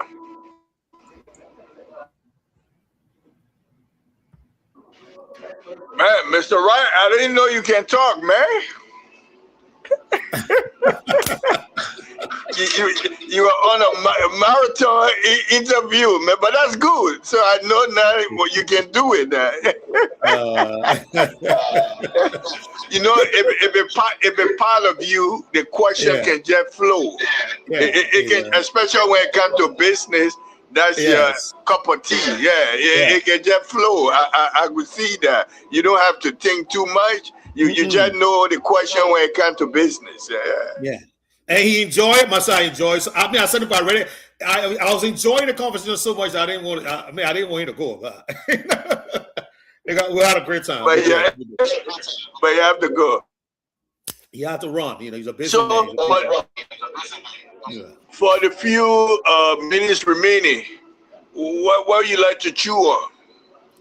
I'm looking for some of the video that I saw a video that Alex put in here about. So we can talk about A.B. Croman and that. You brought up A.B. Croman today or yesterday? Yeah. I think that video that is in here speaks to that. Yes. I think only the information. I don't think there's a video. He was appointed with. No, I mean the video Alex put in here. Okay. Alex put a video in here. But go ahead. He was appointed to do the mining sector. You know, there have been a problem with our mining sector. People dig the ground, take our gold and diamond. Sometimes they go to my own county, Riverside. They know where the gold can be found, and it's on my land, but they will take it because they have the expertise to dig under the ground. No security there to protect. So part of his function would be to stop the theft from stealing our mineral resources. It would be joined by other law enforcement officers, whether immigration, national police force, and other national security. And so it means that the government is serious that we're losing the war not only on drugs, but on our mineral resources. So I think it's a good thing. It's a good thing. Now, you were telling me, he said he's the right man because he will not take nonsense. According to you, he said he's the right person. He will not take nonsense. So, I mean, and to me, it's a second opportunity. The first opportunity, wherever went wrong, this might be the last opportunity for him now. If he blow it up, this is where I look at it. So many people don't have 1, 2, or 3 opportunities. They have only one and they finish.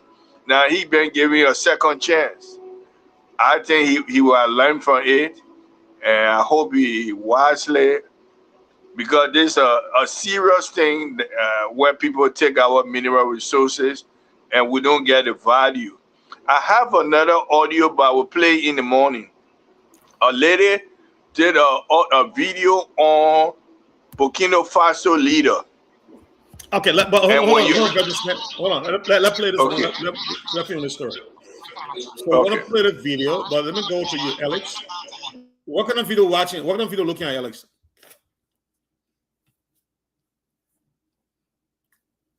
Alex, can you hear me? Talk to us about the video. Where is the video? Where did you get it from? What is going on here?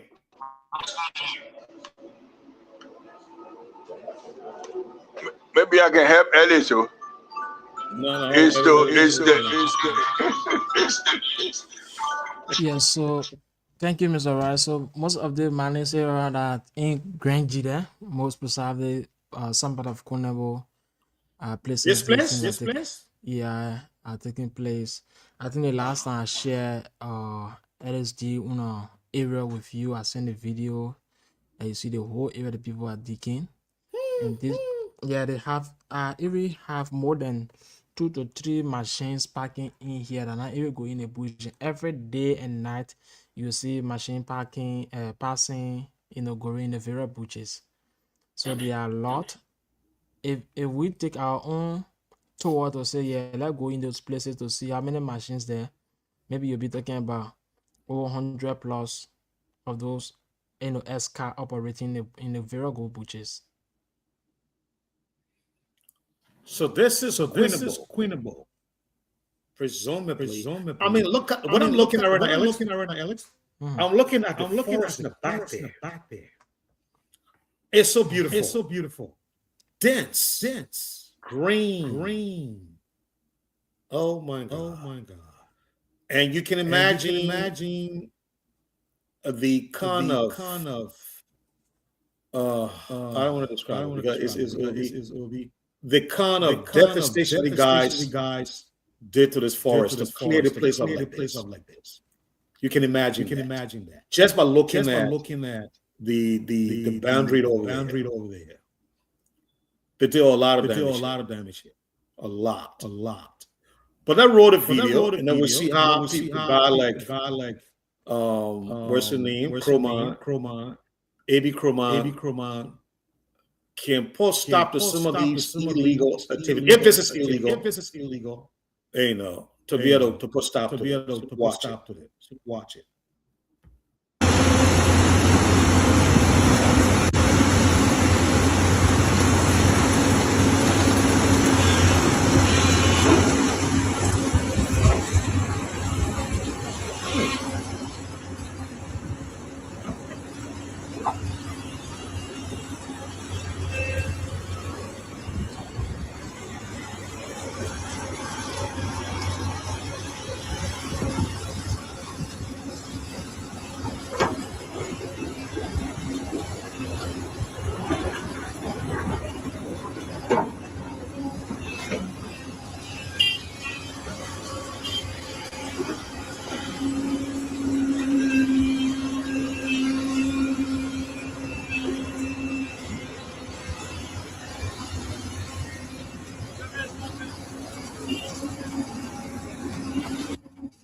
So, is my question to you, Alex. Are these people Liberians or they are not? So some of those people that they are like the other machine are just saying a child in a photo that they are Indian people that own that machine. But for others, they are Liberians that work together. No, the operation I will just watch. It's a Liberian? Liberian? Yes, they are Liberian. Okay. Okay. I mean, they would seem to be legal, because of the kind of equipment they're using.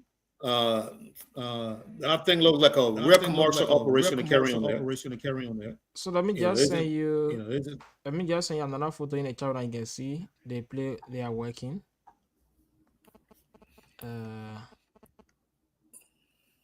Yeah. Maybe one of these they will have to tour that area good so they can see some of the video. Then, Mr. Wright, if you see machines working, you say, wow, the people are ready to our resources. Yeah, but I've seen the place. So you see that this is last photo I just sent you. This is I'm looking at the pictures now. All right. Let me share that with the audience. Because what I don't understand is that.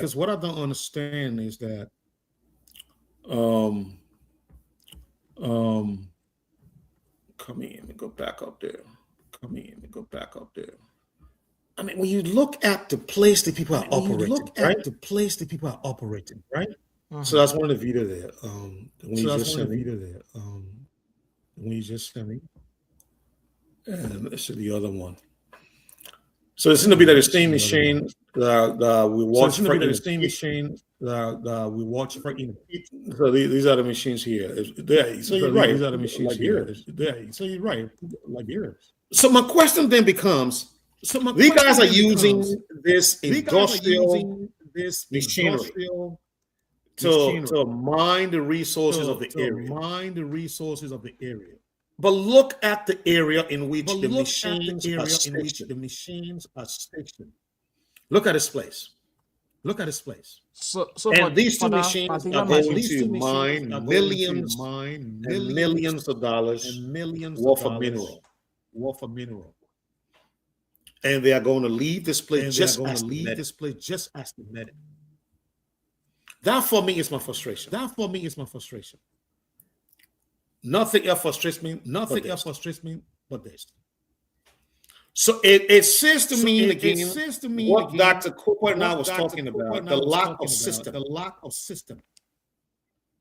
Because if you have system in place, machinery like this would not just come and just extract all the minerals out of the community and leave the place dry and high like that.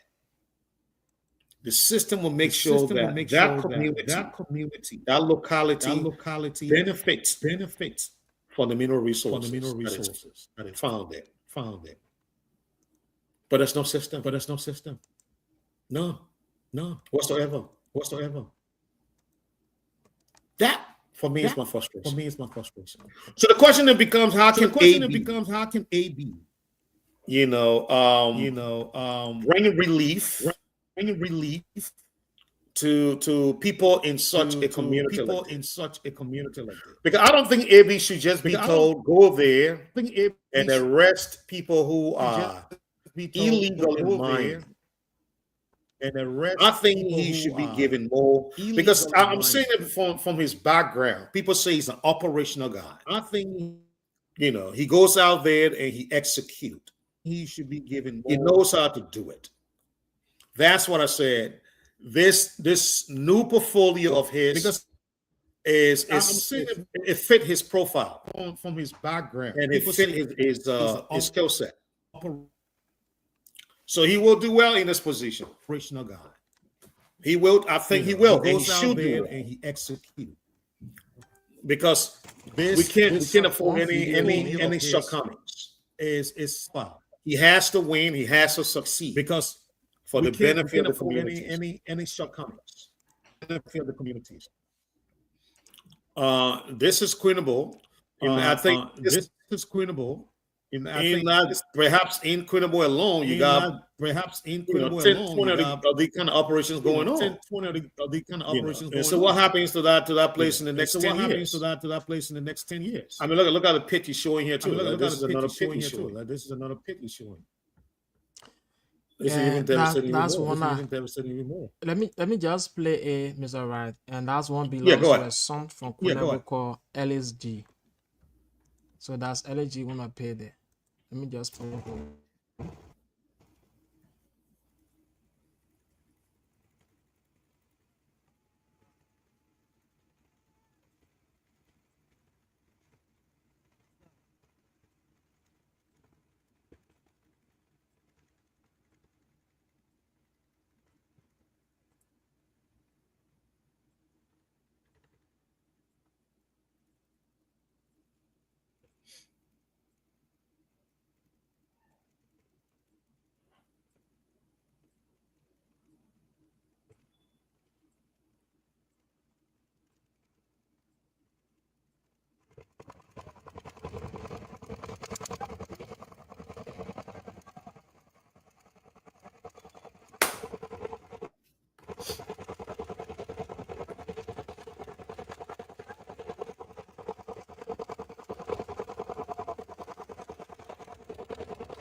Hello and welcome to Focus on Liberia. I am Anthony, your presenter. Today we are throwing the focus on breaking news, an explosive report from the Sahara.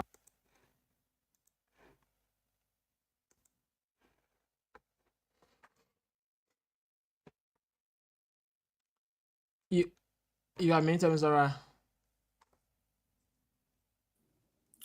Once again, I can't forget about unmuting. But yeah, I thought it was a great show. We had a great time with Dr. Copar. Thanks, Alex, for sharing those stories that you put out there. I want to end on this note. Thank Dr. Copar for coming. He was a great guest. And I think his operation is going to really help bring relief, and maybe open up the system to transparency. Because, like he said, a lot of debts that are unsolved, even if they are investigated, they end up in a very confusion-like way. Families are left hurt. They don't get the closure they deserve. And like he said, he is the only forensic pathology. So that's good. They don't need to go out of the country anymore. You know, Dr. Copar is right there. He and his establishment. So cases might be even closed in record time. So I want to thank him for that. I want to thank him for making that move. I think it's a great thing for the country, and for the industry he's going into. We got to learn to love Liberia. It's the only place we have. Even those of us that are out here in the diaspora, we need to engage more. And I know we're doing that. Many of us are doing that. I got friends who go down every year. I'm working on doing that myself. Starting to go down every year myself. Because that's important. We need to do it. You don't want to see us back there when we can't walk. No, walking with stick. No, hello. We want to come while we can still stand up and walk and run. Because we deserve to do that. And the country needs us. I want to end on that note. Thank you, Alex, for being in studio. Thank you, Veteran Smith. Seems like you are not around. But thanks for holding it down. And we'll look forward to being back here tomorrow. Same time, same place. And we'll pick it up from there again. Alex. I want to say. Oh, and don't forget to send me the compilation of the list from last week. And the 2 weeks before. All right, guys. So I'll see you tomorrow. Have a great time. Same time tomorrow. Good night. Thank you. Yeah. Veteran Smith, you ain't on man. Go on. So we are Macaulay and I are planning a trip. We want to reach to that Glio travel belt maybe anytime next week. By God's willing, yeah. Anytime next we want to make our trip there. There's a mountain hill there that those Chinese guys are operating on, and we already talked with somebody that we need to visit that area to see the area. Yeah, let me know. You got to tell Tina, I want to go to the place. We'll find me for you to go there. Go need a reporting. Yeah. So if the time reaches, I will inform you. But we are still planning when they did for us to go there, because we want to just go there the next day. When we see it there the next day, we'll come back to town. Right. You gotta be careful because people that want to, do some crazy thing in there. You gotta be careful. Okay. All right. Good night. Thank you. Veteran, see you tomorrow. You're planning to go to River Sales too? Not yet. We're just trying to do around the one that I hear first.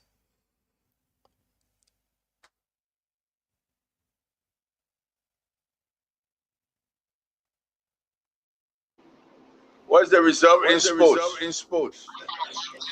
Well, Paraguay just defeated Germany on penalty shoot 3-4.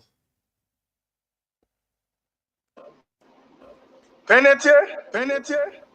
So Yeah, penalty shoot. what was the result of regular time? Yeah, it was just 1-1. They went for extra time. They came back, went for the second half, the extra time. They scored, to be real, Germany scored, but then they were also so it was just 1-1. Still, Paraguay have to defend something. They have to go to a penalty shootout, which was very much interesting because Germany makes two. The last two key for Paraguay, they missed all. So when they gave them the 1-1 key, score win, Germany made her own, and then Paraguay used that opportunity to qualify. So the goalkeeper was the difference. They both keeper played the match. That other guy, he's good. I think this is The goalkeeper last for World Paraguay is Cup. very much good. Yeah, the goalkeeper of Paraguay is very good. You do, because he knocked about two, and then the last one was placed over him. And this is the last World Cup for the German goalkeeper. Okay. Yeah. He the best. He the best goalkeeper of the world. And his time is coming to an end. Yeah, never still on mind to let him go and rest, at least to get tested again the chance. How about Brazil? Brazil game today. The Japanese get their hard time. Yeah, yes, but they get a hard time, of course, but they don't make it because they defeated them last minute of time. I wish I thought I won't hear more. Now, Africa champion. Morocco going against Netherlands. What do you think about that match?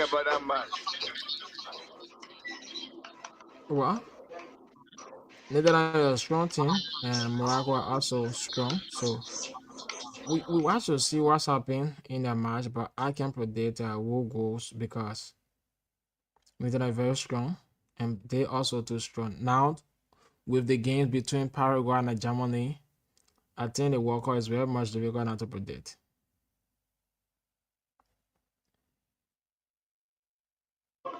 We go between Brazil and Paraguay.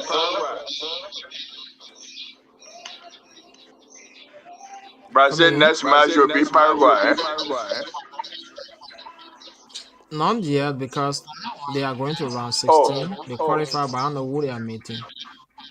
No, they did not say today the winner between Germany game will play Brazil. Ready? Let me. Yeah, so that would be so Paraguay and Brazil.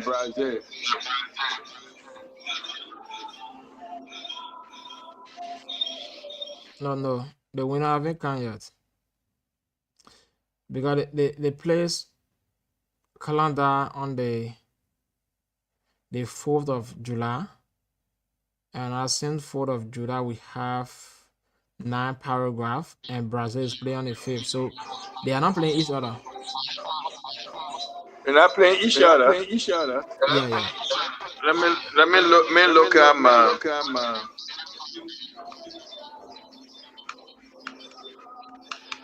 Because the blank will start fitting in very fast.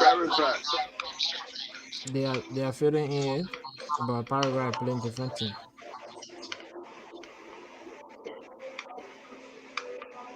Okay, yeah.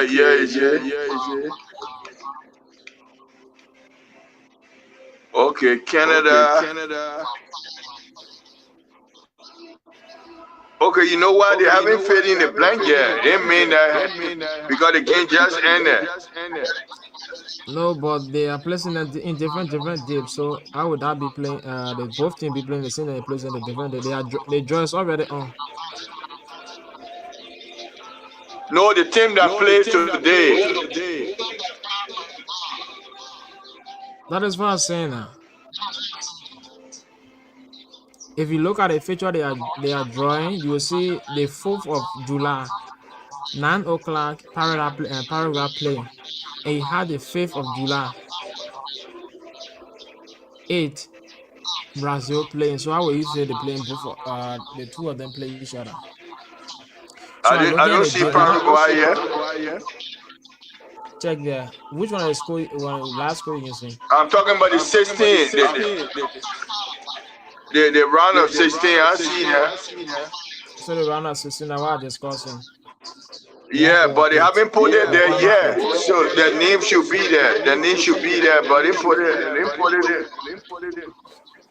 there. That's why I'm finished telling you.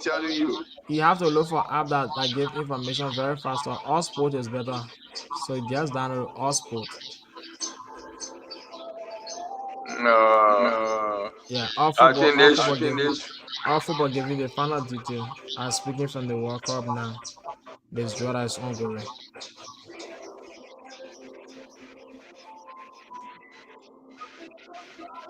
Okay, Paraguay have been placed in the round of 16 already. That is what I'm saying. And Brazil in a different category. Oh, okay. They will meet the winner between Netherlands and Morocco. That's what happens. Whoever wins tonight. Watch out. But anyway, your list you send me, I will look at it on Thursday. I will look at it because we focus on the round of 16, quarterfinal, semi-final, and final. We never benefited people who they're leaving for 48 and they're jumping. Yeah. We didn't consider that. We only consider the group of 16, quarterfinal, semi-final, and final. That's what we talk about. And I have your list you send me. That's what we talk about.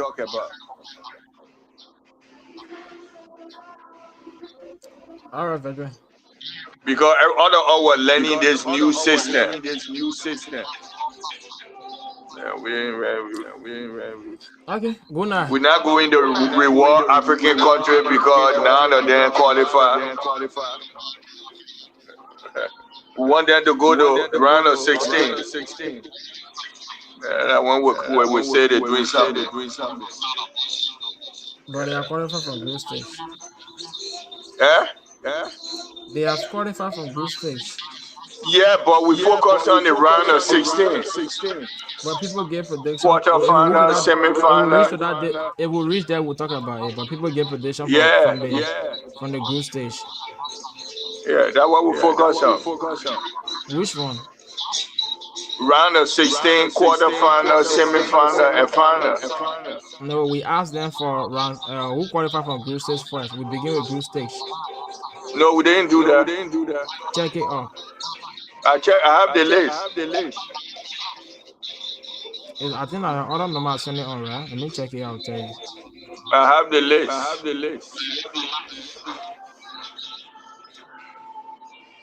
Because nobody knew about that other aspect. Somebody gave you a prediction from I come in. 1 month we don't give you a prediction from group stage. But we didn't qualify it. Why? If the because we're focusing on round of 16, the usual. No, but you asked them who going to advance from the group stage. That was a but going to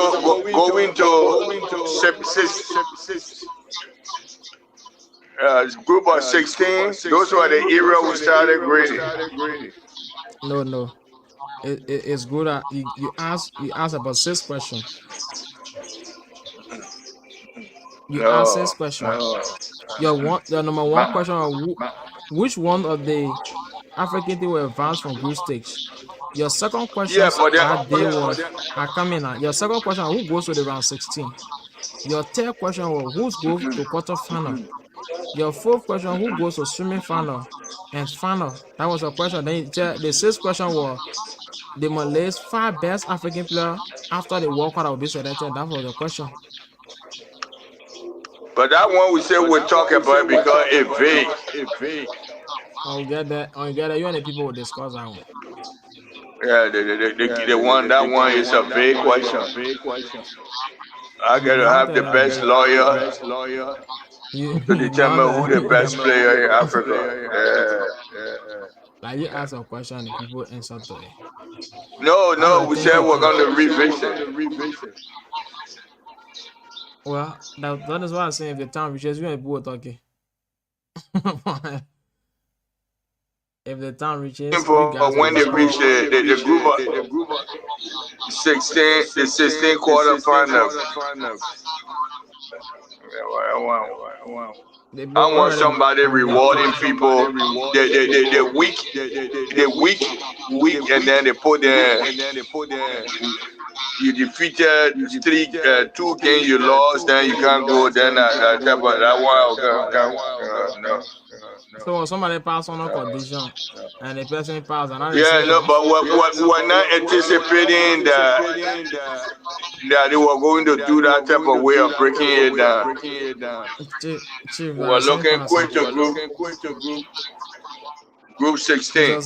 Group 16. Mr. Smith, I same passing. No, but I'm gonna set up a passing in my book. It's a weak system. I reward people with weak system like that. You explain to the people that get the protection. Yeah, but I have the list. From group 16 quarter. No, start from group stage. Not cancel group stage. But the general question was even from group stage to group of 16. That's what we're focusing on, not reward people that leave group 16 and FIFA can reward you for poor activity.